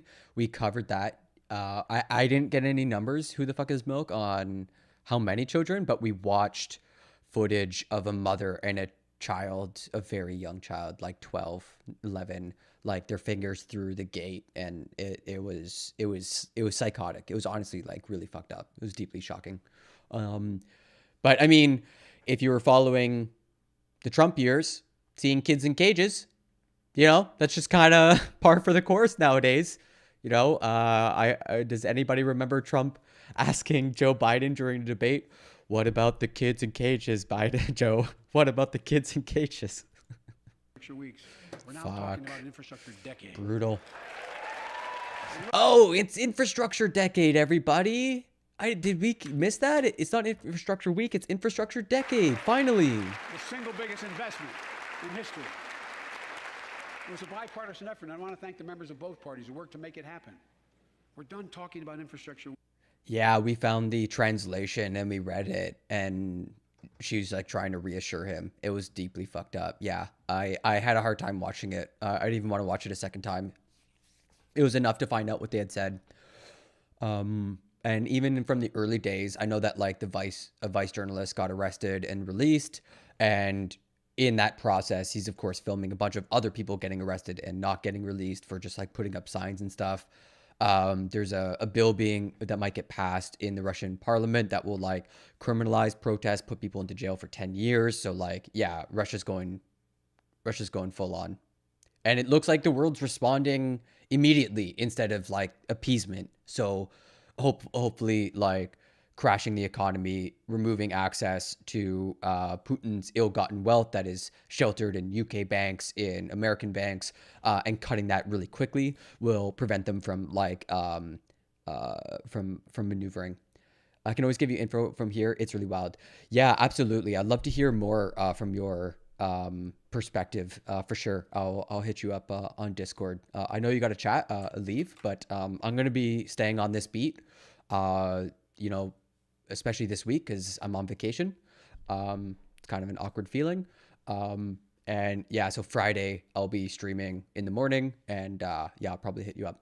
But yeah, thanks so much. I appreciate your voice. I'll see you later. Weeks. We're now talking about an infrastructure decade. Infrastructure decade. And look, it's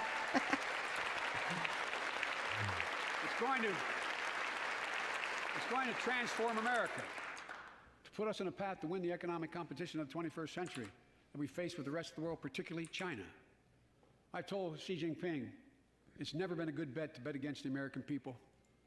We'll create good jobs for millions of Americans, modernizing roads, airports, ports, waterways, all across America. Oh, yeah, if you actually just type in exclamation point socials, it should pop up my Discord. Let me just test that. I'm actually learning how to make the bots do what I want. Yeah, there you go. So there's a Discord link for you. It should work. And we'll do it to withstand the devastating effects of climate change and promote environmental justice. We'll build a national network of 500,000 electric vehicle charging stations. Begin to replace the poisonous lead pipes so every child, every American has clean water to drink at home and at school. We're going to provide affordable, high-speed internet for every American. Internet. Rural, suburban, urban, and tribal communities. Wait, what did that guy do with his hand? Every American. Rural, suburban, urban, and tribal communities. 4,000 projects have already been announced. Many of you have announced them in your districts. And tonight, I'm announcing that this year, we will start fixing over 65,000 miles of highway and 1,500 bridges in disrepair. And folks. Cool. Yeah, sounds good. When we use taxpayers' dollars to rebuild America, we're going to do it by buying America. Buy American products. Support American jobs. The federal government spends about $600 billion a year to keep this country safe and secure. There's been a law on the books for almost a century to make sure taxpayers' dollars support American jobs and businesses. Every administration, Democrat and Republican, says they'll do it, but we're actually doing it. We'll buy hell yeah. to make sure everything from the deck of an aircraft carrier to the steel on highway guardrails is made in America from beginning to end. All of it. All of it.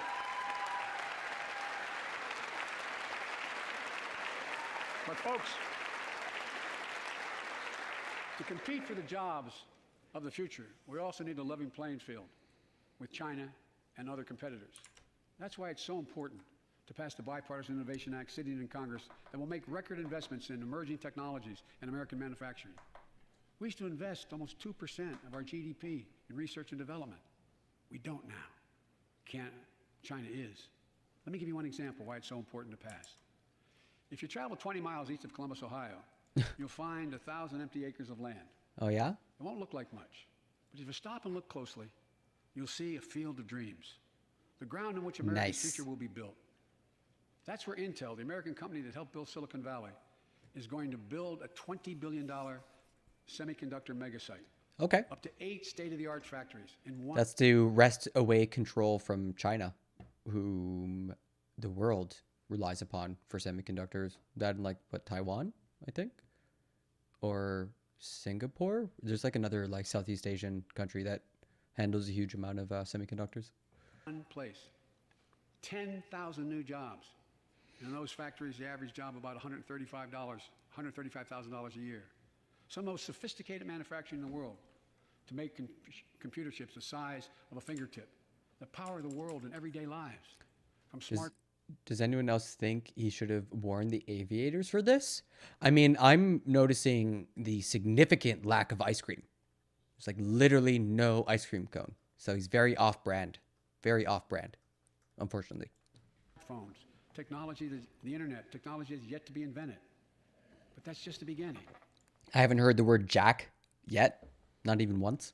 Intel CEO Pat Gelsinger, who was here tonight. I don't know where Pat is. Pat, listen here, Jack. Stand up.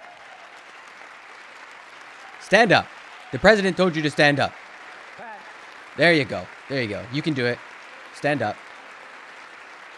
The president compels you. And he told me they're ready to increase their investment from $20 billion to $100 billion. That would be the biggest investment in manufacturing in American history. And all they're waiting for is for you to pass this bill. Line goes up. Let's not wait any longer. Send it to my desk. I'll sign it. And we'll really take off in a big way. So we can't do it yet because Congress still has to do the thing. But Congress doesn't work because of the filibuster, which you support. So, And folks, it's like looking at his phone. Intel is not alone.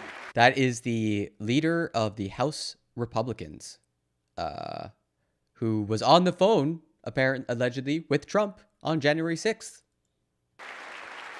And was taking texts from Fox News hosts begging him to talk to Trump to end the whole January 6th thing. So yeah, this guy's deeply implicated. What's happening in America? Fucking Christ. Just look around and you'll see an amazing Corn story. pop.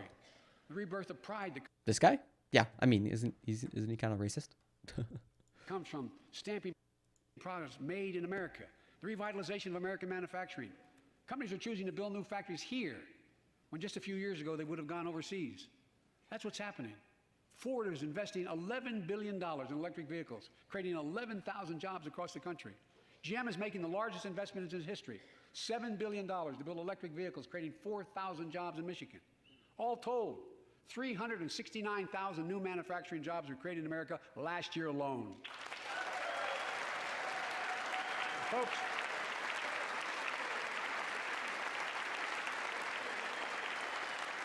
powered by people I've met like JoJo Burgess from generations of union steelworkers in Pittsburgh, who's here tonight. Where are you, JoJo? There you go. Thanks, buddy. As Ohio. Thanks, JoJo. Thanks, buddy. Ohio Senator Sherrod Brown. They're just like handing out Ukrainian stickers at the. You guys noticed that, right? Like that sheen. It's a sticker. We're doing handshakes now. It's time to bury the label Rust Belt. It's time to see the what used to be called the Rust Belt become the home of a significant resurgence of manufacturing. And with all the bright spots in our economy, record job growth, higher wages, too many families are struggling to keep up with their bills. Inflation is robbing them of gains they thought otherwise they would be able to feel. And it's important to note that inflation is being primarily driven by corporate greed. Journalists who join like investor calls that are like have to be open to the I think they have to be open to the public or something to that effect. Like you're able to like learn it if you have stock and you can join it, or somehow they're getting information about how these companies are talking to their investors and saying, "Ha, we used inflation as a cover to jack prices up," and like that's where all this inflation is coming from. Just massive corporate greed. I get it. That's why my top priority is getting prices under control. Look, our economy roared back faster than almost anyone predicted, but the pandemic meant that businesses had a hard time hiring enough people because of the pandemic to keep up production in their factories. So you didn't have people making those beams that went into buildings because they were out. The factory was closed.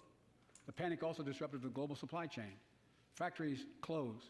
When that happens, it takes longer to make goods and get them to the warehouses, to the stores, and prices go up. Look at cars last year. 1/3 of all the inflation was because of automobile sales. There weren't enough semiconductors to make all the cars that people wanted to buy. And guess what? Prices of automobiles went way up, especially used vehicles as well. And so we have a choice. One way to fight inflation is to drive down wages and make Americans poorer. I think I have a better idea to fight inflation. Lower your costs, not your wages. Folks,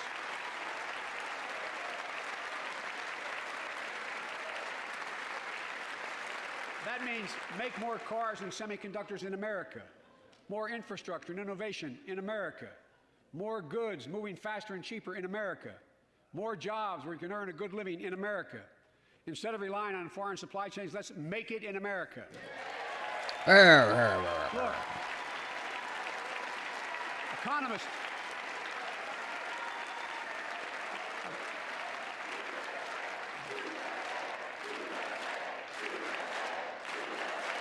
Oh my God, the USA, the jingoism. Oh my goodness. $1 million bounty on Putin offered by Russian businessmen. Sheesh. The Russian entrepreneur said the Russian president came to power by blowing up apartment buildings in Russia. Yo, crazy.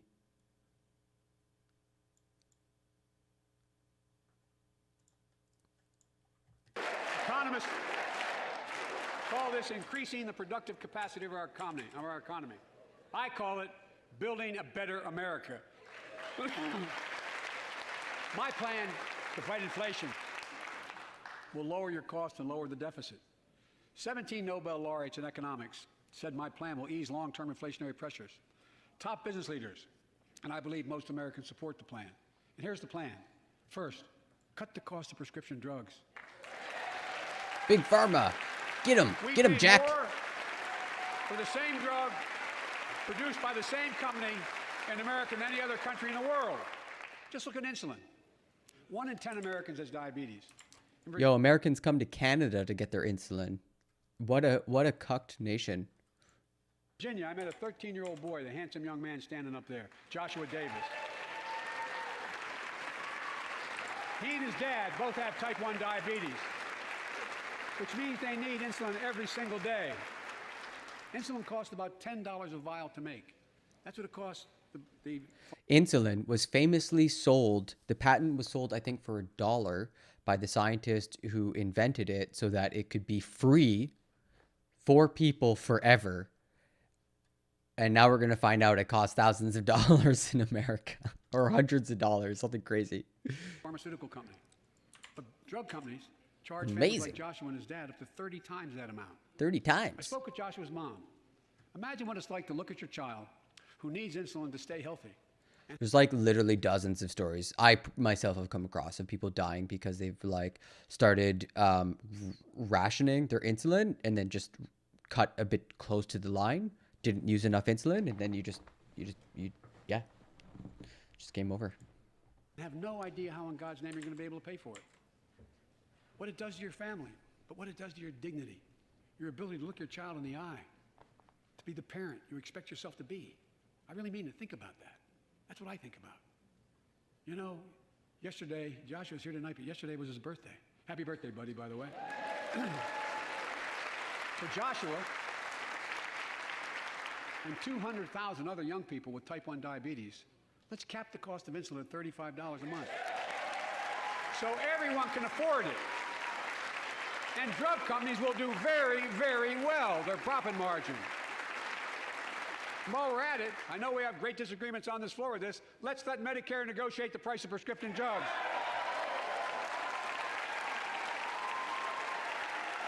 They already set the price for VA drugs. Look, the American Rescue Plan is helping millions of families with Affordable Care Act plans to save them $2,400 a year on their health premiums. Let's close the coverage gap and make these savings permanent. And second, let's cut energy costs for families, an average of $500 a year by combating climate change. Let's provide an investment tax credits to weatherize your home and your business, to be energy efficient and get a tax credit for it. Double America's clean energy production in solar, wind, and so much more. Lower the price of electric vehicles, saving another $80 a month that you're not going to have to pay at the pump. Folks,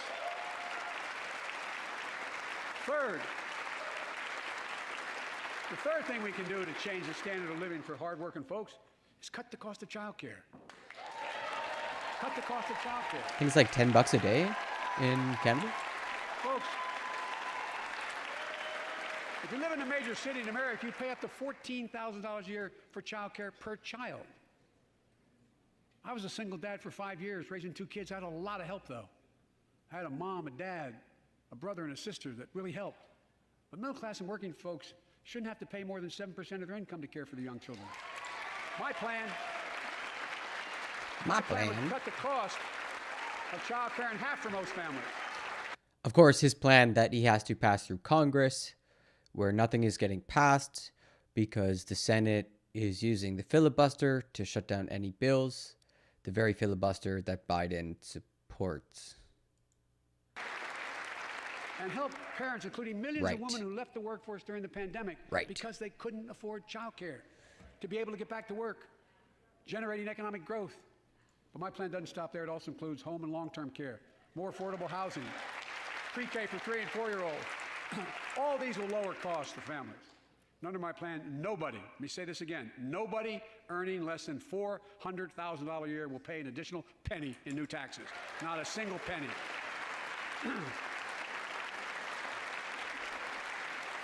I may be wrong, but my guess is if we took a secret ballot in this floor, that we'd all agree that the present tax system ain't fair. We have to fix it. I'm not looking to punish anybody. But let's make corporations and wealthy Americans start paying their fair share. Look, last year,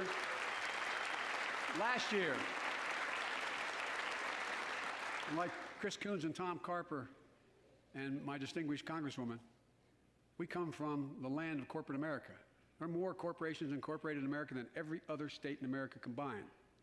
And I still won 36 years in a row. The point is, even they understand they should pay just a fair share. Last year, 55 of the Fortune 500 companies earned $40 billion in profit and paid 0 in federal taxes. Some of their best years. Best years. Good old tax plan. Now look, it's not fair. That's why I proposed a 15% minimum tax rate for corporations. 15 or 50? Please tell me you mean 50. That's why I proposed a 15% minimum tax rate for corporations. Do you say 15? It's not fair. That's why I proposed a 15% minimum tax rate. It's got to be 50. Please tell me it's 50. It's got to be 50. And that's why in the G7 and other meetings overseas, we were able to put together, I was able to be somewhat helpful. My sister in New York pays $1,600 a month for daycare. Oh my God. That's more than rent? I mean, that's probably not more than rent in New York, but yikes, that's insane. That's because a lot of the stories I hear are just like between the cost of the car or driving or whatever, like it's very possible that it's just cheaper to be a stay-at-home mom or stay-at-home dad or stay-at-home parent. You know what I mean? Yeah, that's rough. That's because the healthcare system, like education and healthcare is just like has been absolutely hollowed out. The public interest has been completely evacuated and replaced by private corporate interests. 130 countries agree on a global minimum tax rate. So companies can't get out of paying their taxes at home by shipping jobs and factories overseas. It'll raise billions of dollars. That's why I propose closing loopholes for the very wealthy who pay a lower tax rate than a teacher and a firefighter. So that's my plan, but we'll go more detail later. We will grow the economy, lower the cost of families. So what are we waiting for? Let's get this done. We all know we've got to make changes. We're waiting on getting rid of the filibuster in the Senate, which you, of course, support, and that has been stopping almost all of your legislative agenda. Oh, yeah, and apparently Russia's 40-mile anti-freedom convoy has stalled on its way to Kyiv, a U.S. official says. So there's the convoy from satellite imagery, and apparently it's been stalled. Logistics problems are stalling a massive Russian convoy that's pushing its way toward Kyiv. According to a senior U.S. defense official, the convoy, which has been measured as stretching for 40 miles, is apparently being hampered by fuel and food shortages.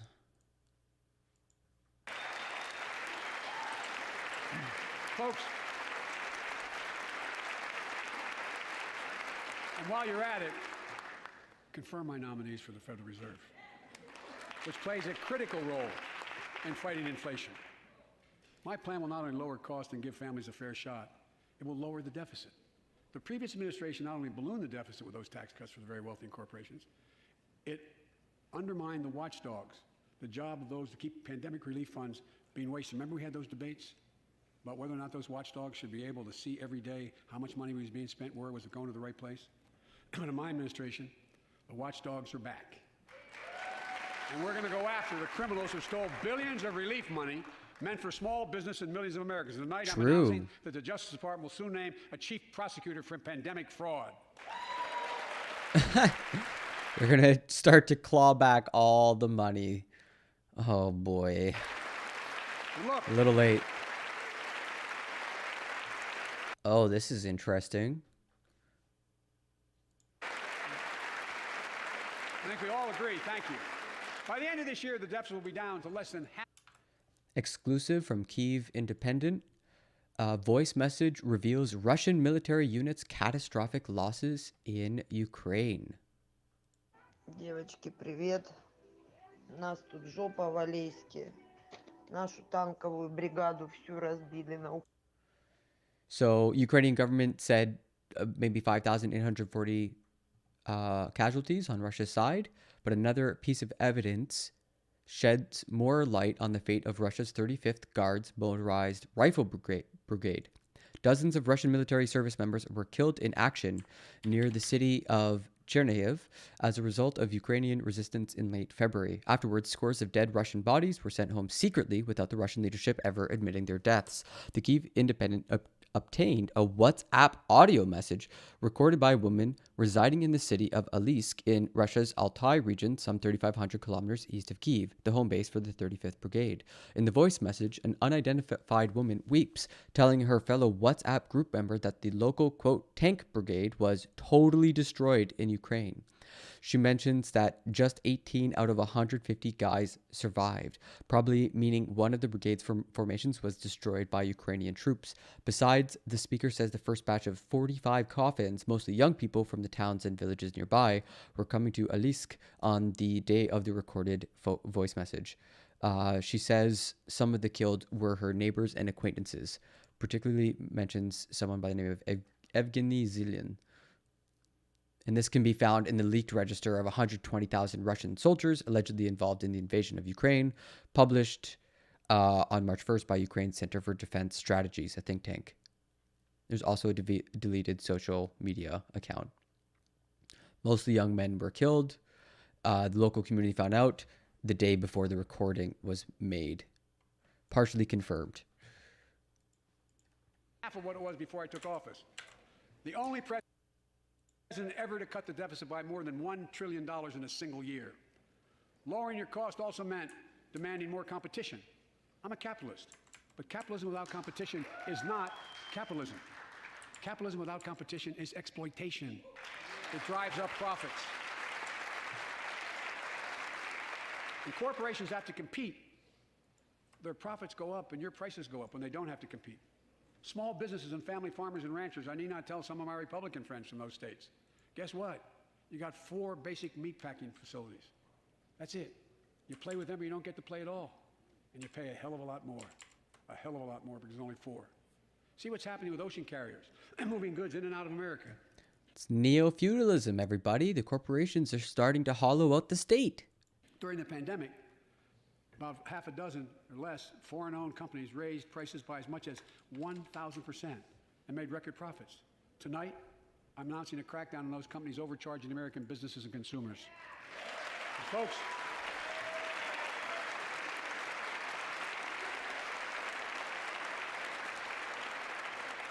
and as Wall Street firms take over more nursing homes, quality in those homes has gone down and costs have gone up. That ends on my watch.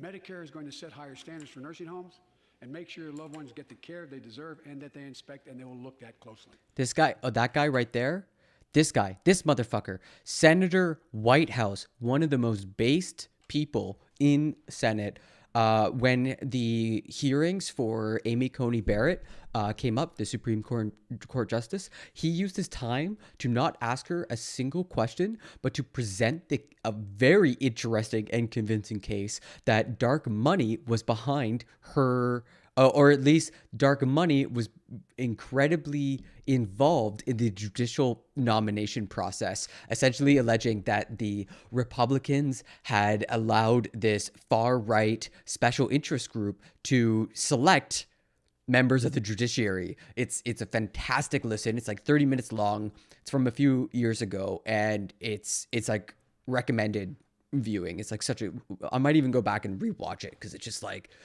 see how well it stood up, because he brought up a lot of really interesting stuff. Super based. Make sure your loved ones get the care they deserve and that they inspect and they will look at closely. We're also going to cut costs to keep the economy going strong and giving workers a fair shot. Provide more training and apprenticeships. Hire them based on skills, not just their degrees. Let's pass the Paycheck Fairness Act and paid leave. Raise the minimum wage. Again, another proposition for a bill to try to, the Federalist Society. Thank you, Kraus. That's exactly right. Another proposition for a bill to pass through Congress that would have to probably pass through a filibuster in the Senate. Lol. $15 an hour. And extend the child. $15 an hour. That's like 10 years ago people were asking for that. I heard there's an Amazon union demanding for $25 an hour. A tax credit, so no one has to raise a family in poverty. Let's increase Pell Grants, increase our historic support for HBCUs. Look at her face. And invest. Look at Susan Collins. Look at her. Shake her face. And what Jill, our First Lady who teaches full-time, calls America's best-kept secret, community colleges. Look, let's pass the PRO Act. When a majority of workers want to form a union, they shouldn't be able to be stopped. When we invest in our workers and we build an economy from the bottom up and the middle out together, we can do something we haven't done in a long time. Build a better America. For more than 2 years, COVID has impacted every decision in our lives and the life of this nation. And I know you're tired, frustrated, and exhausted. That doesn't even count the close to 1 million people who sit at a dining room table or a kitchen table and look at an empty chair because they lost somebody. But I also know this, because of the progress we've made, because of your resilience and the tools that we have been provided by this Congress, tonight I can say we're moving forward safely back to more normal routines. Normal? We've reached a new moment in the fight against COVID-19. No. Where severe cases are down to a level not seen since July of last year. Just a few days ago, the Center for Disease Control and Prevention issued a new mask guidelines. Under the new guidelines, most Americans and most of the country can now go mask-free. And based on projections... Yay. Based on projections... I mean, I kind of liked the whole Asian cultural paradigm of wearing masks all the time. It seemed pretty smart and based. Oh no, she just lost her hobby horse. We'll reach a point across the next couple of weeks. Also, she was recently at a white supremacist conference giving remarks. That's cool. Just a congresswoman who is weirdly sympathetic to Nick Fuentes and his white supremacist cause. Pretty normal. Thanks to the progress we've made in the past year, COVID-19 no longer need control our lives. I know some are talking about living with COVID-19. But tonight, I say that we never will just accept living with COVID-19. We'll continue to combat the virus as we do other diseases. And because this virus mutates and spreads, we have to stay on guard. And here are 4 common sense steps as we move forward safely, in my view. First, stay protected with vaccines and treatments. We know how incredibly effective vaccines are. If you're vaccinated and boosted, you have the highest degree of protection. We'll never give up on vaccinating more Americans. Now, I know parents with kids under 5 are eager to see their vaccines authorized for their children. Scientists are working hard to get that done. We'll be ready with plenty of vaccines if and when they do. We're all ready. We are also ready with antiviral treatments. If you get COVID-19, the Pfizer pill reduces your chances of ending up in the hospital by 90%. I've ordered more pills than anyone in the world has. Pfizer's working overtime. That'd be awesome. Like, what are you gonna, like, it would be great if there was like a pill that was your vaccine. Like, how do you, it would be so easy to take. Like needles, I understand why people don't feel comfortable having some person they've never met putting the needle in their arm. Like, we get bombarded in the media by images of people getting inoculated. Yeah, pills are really comfortable. Americans love to solve problems with pills. So yeah, it's a real victory if that vaccine comes through. I've also heard of a breath based one, you would take in, you'd like inhale something. Million pills this month, and more than double that next month. And now we're launching the Test to Treat initiative. So people can get tested at a pharmacy, and if they prove positive, receive the antiviral pills on the spot at no cost. And folks, if you're immunocompromised or have some other vulnerability, we have treatments and free high-quality masks. We're leaving no one behind or ignoring anyone's needs as we move forward. On testing, we've made hundreds of millions of tests available, and you can order them for free to your doorstep. And we've already ordered free tests. If you already ordered free tests tonight, I'm announcing you can order another group of tests. Go to covidtest.gov starting next week, and you can get more tests. Second, we must prepare for new variants. Over the past, we've gotten much better at detecting new variants. If necessary, we'll be able to develop new vaccines within 100 days instead of maybe months or years. And if Congress provides the funds we need, we'll have new stockpiles of tests, masks, pills ready if needed. I can't promise a new variant won't come, but I can promise you we'll do everything within our power to be ready if it does. Third, we can end the shutdown of schools and businesses. We have the tools we need. It's time for America to get back to work and fill our great downtowns again with people. No, don't make me go downtown and work. I don't want to be in transit for 2 hours. Fuck you. I'm working from home forever. Don't make me go. I'm not even American, but I know the business world's going to try to claw back workers, make them redo the whole rat race thing again. Oh, God. Working from home can feel safe and begin to return to their offices. We're doing that here in the federal government. Offices are The vast majority stupid. of federal workers will once again work in person. Our schools are open. Let's keep it that way. Our kids need to be in school.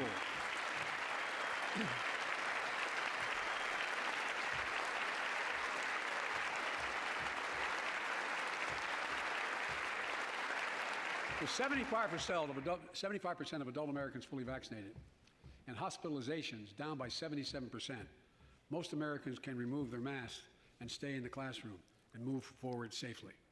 We achieved this because we provided free vaccines, treatments, tests, and masks. Of course, continuing this costs money, so I'll not surprise you. I'll be back to see you all. And I'm going to soon send a request to Congress.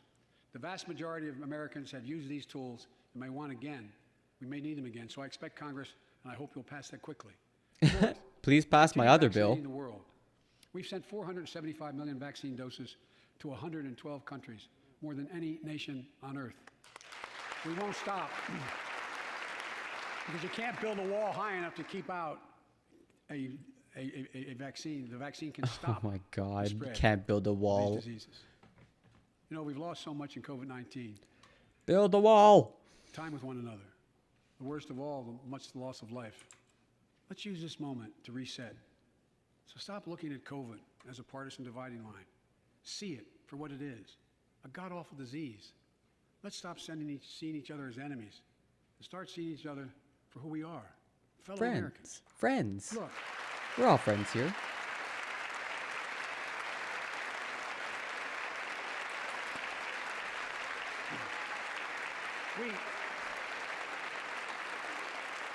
we can't change how divided we've been. It was a long time in coming. But we can change how to move forward on COVID-19 and other issues that we must face together. I recently visited New York City Police Department days after the funerals of Officer Wilbur Mora and his partner, Officer Jason Rivera. They were responding to a 9/11 call when a man shot and killed them with a stolen gun. Officer Mora was 27 years old. Officer Rivera was 22 years old. Both Dominican Americans who grew up in the same streets that they later chose to patrol as police officers. I spoke with their families, and I told them that we were forever in debt for their sacrifices and will carry on their mission to restore the trust and safety of every community deserves. Like some of you that have been around for a while, I've worked with you on these issues for a long time. I know what works: investigating crime prevention and community policing, cops who walk the beat, who know the neighborhood, and who can restore trust. Who are from the neighborhood, not people who know the neighborhood. Cops who are from the neighborhood. Oh, cool. Thanks for the follow, Martin Quebrach. Am I saying that right? Martin Quebracho. How's it going? Yeah, we're watching the State of the Union address, and I think I got Shabibo's. Martin, yeah. All right, I'll call you Martin. We're gonna watch Shabibo's response to it, and that'll be slightly more exciting. Trust and safety. Biden basically is admitting that his entire agenda relies on Congress, which is entirely dysfunctional. Montreal, Quebec. So I do politics streams in the morning, and then different strange content. I'm always trying to do like a new project, a new thing. Had a lovely conversation, hot topics, cool heads. Was doing a cooking show for a while, rich food for poor folk. So all sorts of stuff you'll find here. Streets, or choose between safety and equal justice. Let's come together and protect our communities, restore trust, and hold law enforcement accountable. That's why the Justice Department has required body cameras. Didn't he pass the crimes bill? Wasn't he a key architect in that? Ban chokeholds and restricted no-knock warrants for its officers. That's why the American Rescue Plan that you all provided $350 billion that cities, states, and counties can use to hire more police, invest in more proven strategies. Proven strategies like... You can't even finish. Proven strategies like community violence interruption, trusted messengers, breaking the cycle of violence and trauma, and giving young people some hope. We should all agree the answer is not to defund the police, it's to fund the police. Oh no! No! No! Oh my God! Oh no! I was saying that as a joke when when the Freedom Convoy took over the capital of Canada in Ottawa, and the police were sitting on their hands because they were largely sympathetic to the cause. And I was like, yeah, fund the police, get them to do their fucking jobs. And the whole point of defund the police is to get people to reflect upon how much responsibility and how many social services police have, which is something they complain about, like even they complain about it, but the messaging's so bad it's now turned into fund the police, and now the Democrats are pro-police again. Golly gee. Fucking centrists. God, you hate to see it. So bad at messaging.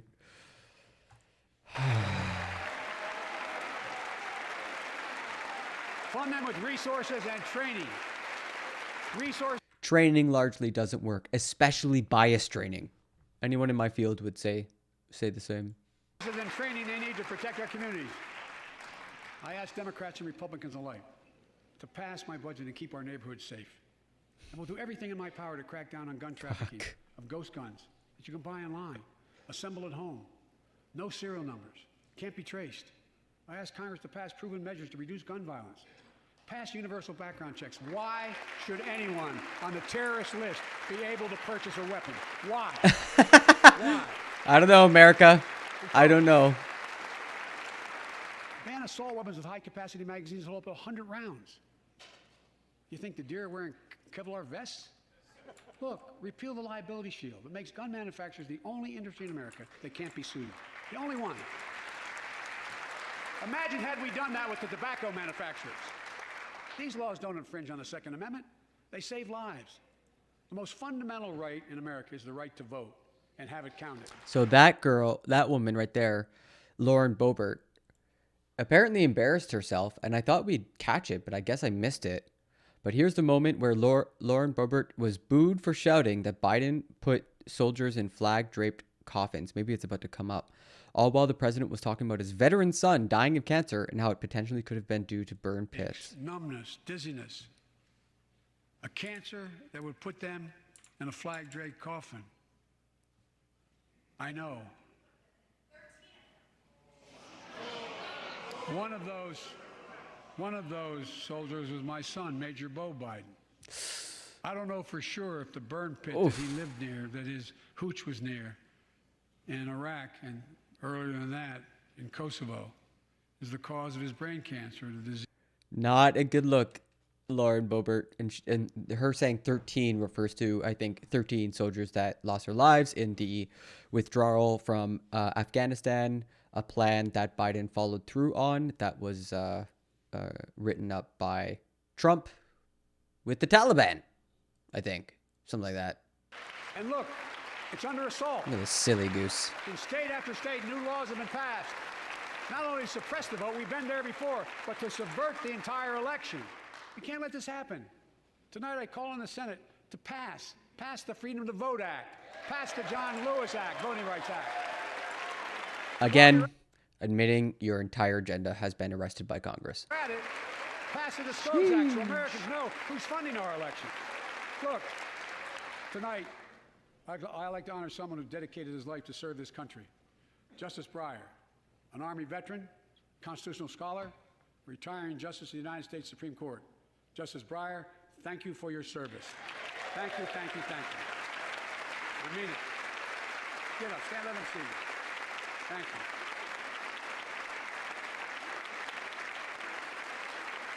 And we all know, no matter what your ideology, we all know one of the most serious constitutional responsibilities a president has is nominating someone to serve on the United States Supreme Court.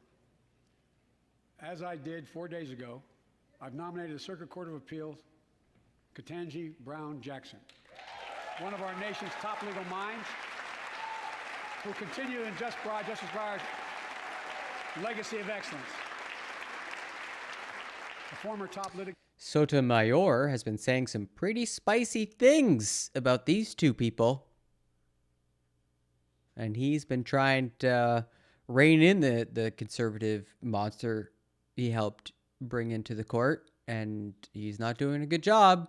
There's all sorts of weird decisions coming out from SCOTUS, and it's rapidly losing credibility amongst the legal community as a politicized body.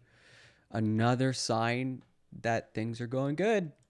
In private practice, a former federal public defender, from a family of public school educators and police officers. Let me tell you, She's Jack. a consensus builder. Since she's been nominated, she's received a broad range of support, including the Fraternal Order of Police and former judges supported by Democrats and Republicans. Folks, if we're to advance liberty and justice, we need to secure our border and fix the immigration system.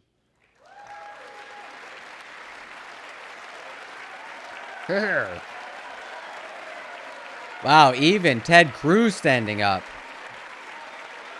Full ovation. Look at, there's the true political unity. Immigration. Oh, fuck me. And as you might guess, I think we can do both. Someone said build that wall. At our border, we've installed new technology like cutting-edge scanners to better detect drug smugglers. God. We've set up joint patrols with Mexico and Guatemala to catch more human traffickers. We're putting in place dedicated immigration judges in a significant larger number so families fleeing persecution and violence can have their cases heard faster, and those who don't legitimately hear can be sent back. We're screening, we're securing commitments and supporting partners in South and Central America to host more refugees and secure their own borders. We can do all this while keeping lit the torch of liberty that has led a generation of immigrants to this land, my forebears and many of yours. Provide a pathway to citizenship for dreamers, those with temporary status, farm workers, essential workers. Revise our laws so businesses have workers they need and families don't wait decades to reunite.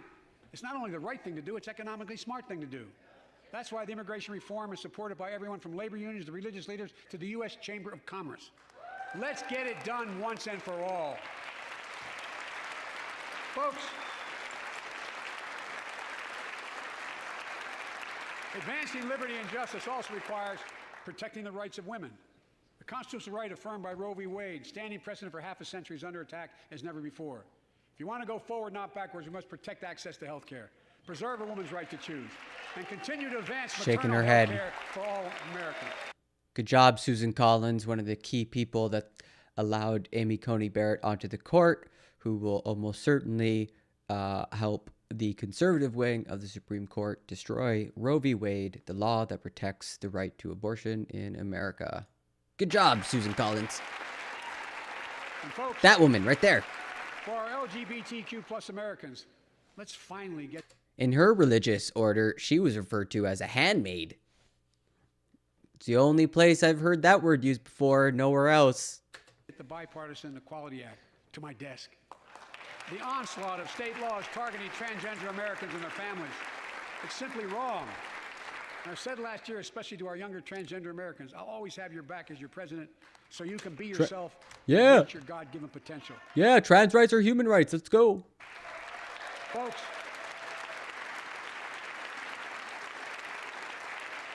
as I've just demonstrated, while it often appears we do not agree, and that we do agree on a lot more things than we acknowledge. I signed 80 bipartisan bills into law last year, from preventing government shutdowns, to protecting Asian Americans from 80. still too common hate crimes, Baby numbers. reforming military justice, and will soon be strengthening the Violence Against Women Act that I first wrote 3 decades ago. And it's important. It's important for us to show the nation we can come together and do big things. So tonight I'm offering a unity agenda for the nation. 4 big things we can do together, in my view. First, beat the opioid epidemic.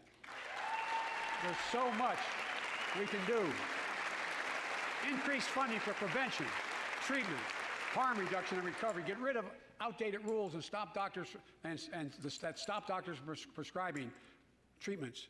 Stop the flow of illicit drugs by working with state and local law enforcement to go after the traffickers. And if you're suffering from addiction, you should know you're not alone. I believe in recovery, and I celebrate the 23 million Americans in recovery. Second, let's take on mental health, especially among our children whose lives and education have been turned upside down. The American Rescue Plan gave schools money to hire teachers and help students make up for lost learning.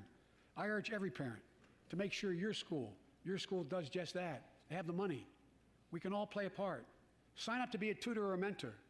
Children were also struggling before the pandemic: bullying, violence, trauma, and the harms of social media.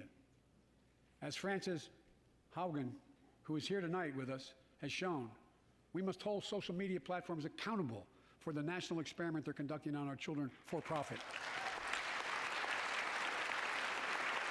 Here. Folks, thank you. Thank you for the courage you showed. It's time to strengthen privacy protections, ban targeted advertising to children, demand tech companies stop collecting personal data on our children, and let's get all it's kind of weird. the mental health services they need. More people can turn for help, and full parity between physical and mental health care if we treat it that way. You notice how separate this comment is from like the comments on pharmaceuticals and the comments on like funding the police? Way in our insurance. Look, the third piece of that agenda is support our veterans. Veterans are the backbone and the spine of this country. They're the best of us. Whoa, look at her with the purple hair. Who's that? I've always believed that we have a sacred obligation to equip those we send to war and care for those and their family when they come home. My administration is providing assistance in job training, housing, and now helping lower-income veterans get VA care debt-free. And our troops in Iraq and Afghanistan have faced many dangers, one being stationed at bases breathing in toxic smoke from burn pits. Many of you have been there. I've been in and out of Iraq and Afghanistan over 40 times. These burn pits that incinerate waste, the waste of war, medical and hazardous material, jet fuel, and so much more. And they come home, many of the world's fittest and best trained warriors in the world. Never the same. Headaches, numbness, dizziness. A cancer that would put them in a flag-draped coffin. I know. Oh, there it is.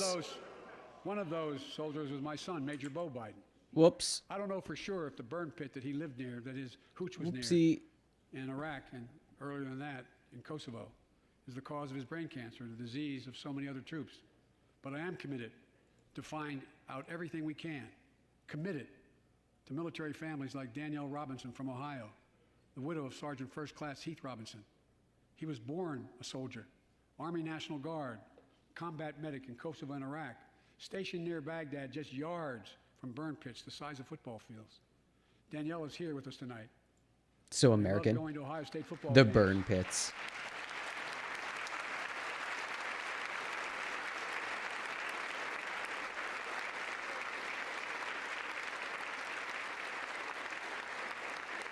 And he loved building Legos with their daughter. But cancer from prolonged exposure to burn pits ravaged Heath's lungs and body. Danielle says Heath was a fighter to the very end. He didn't know how to stop fighting, and neither did she. Through her pain, she found purpose to demand that we do better. Tonight, Danielle, we are going to do better. The VA is pioneering new ways of linking toxic exposure to disease, already helping more veterans get benefits. And tonight, I'm announcing we're expanding eligibility to veterans suffering from 9 respiratory cancers. I'm also calling on Congress to pass a law to make sure veterans devastated by toxic exposure in Iraq and Afghanistan finally get the benefits and the comprehensive health care they deserve. Veterans.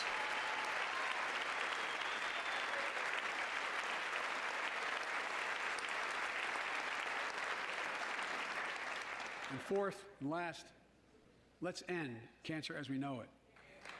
This is personal.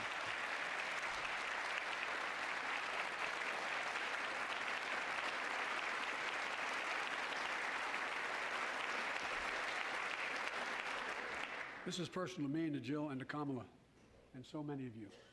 So many of you have lost someone you love. Husband, wife, son, daughter, mom, dad. Cancer is the #2 cause of death in America, second only to heart disease.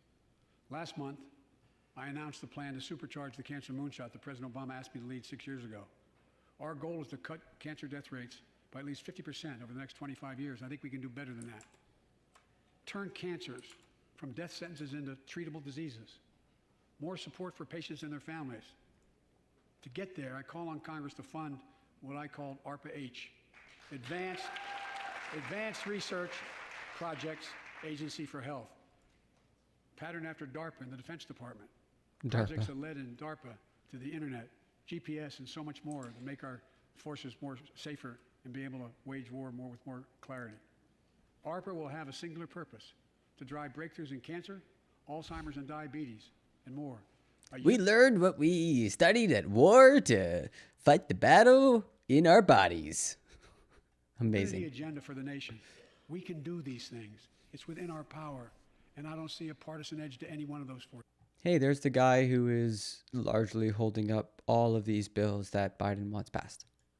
Things. My fellow Americans, tonight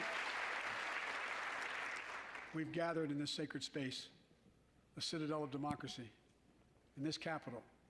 Generation after generation of Americans have debated great questions amid great strife and have done great things. We fought for freedom, expanded liberty, debated totalitarianism and terror. We built the strongest, freest, and most prosperous nation the world has ever known. Now is the hour, our moment of responsibility, our test of resolve and conscience, of history itself. It is in this moment that our character of this generation is formed. Our purpose is found. Our future is forged. Well, I know this nation. We'll meet the test, protect freedom and liberty, expand fairness and opportunity, and we will save democracy. As hard as those times have been, I'm more optimistic about America today than I've been my whole life, because I see the future that's within our grasp, because I know there's simply nothing beyond our capacity. We're the only nation on earth that has always turned every crisis we faced into an opportunity. The only nation that can be defined by a single word: possibilities. So on this night, on our 245th year as a nation, I've come to report on the state of the nation, the State of the Union. And my report is this: the State of the Union is strong because you, the American people, are strong. We are stronger today. We are stronger today. How do you not clap for that, Republicans? Don't you believe in strength? Stronger a year from now than we are. It's always been war that drives technological advances. We love finding new ways to kill each other. Yeah. Today, this is our moment to meet and overcome the that or challenges profit. of our time. And we will, as one people, one America, the United States of America. God bless you all, and may God protect our troops. Thank you.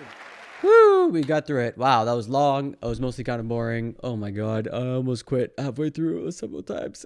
Jeez. Woo!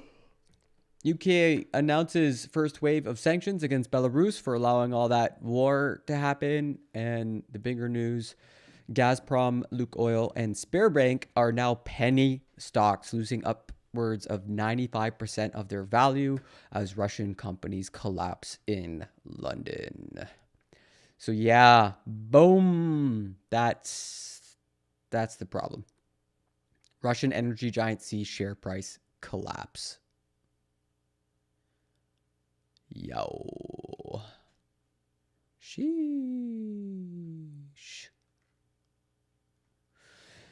So yeah, when Biden makes a threat, it looks like he might be following through on creating the Russian economy. So that's cool and based and pretty awesome. Okay, everybody. We covered the news. We did it. I'm going to raid Mythic Politics, who is looking into how ISIS makes millions from stolen antiques. So I think that might be kind of interesting to follow up on this. Hope you enjoyed the show. I'll be back Monday morning, and yeah, you can catch me then, 7 to 9 p.m. EST. And yeah, thanks so much for hanging out. Give a like, give a follow, subscribe on YouTube, and yeah, I'll see you guys later. Bye, everyone. Have a nice day. I'll see you later. We're going to go raid Mythic Politics. See you. All right, bye, YouTubers. I'll see you later. Have a good one.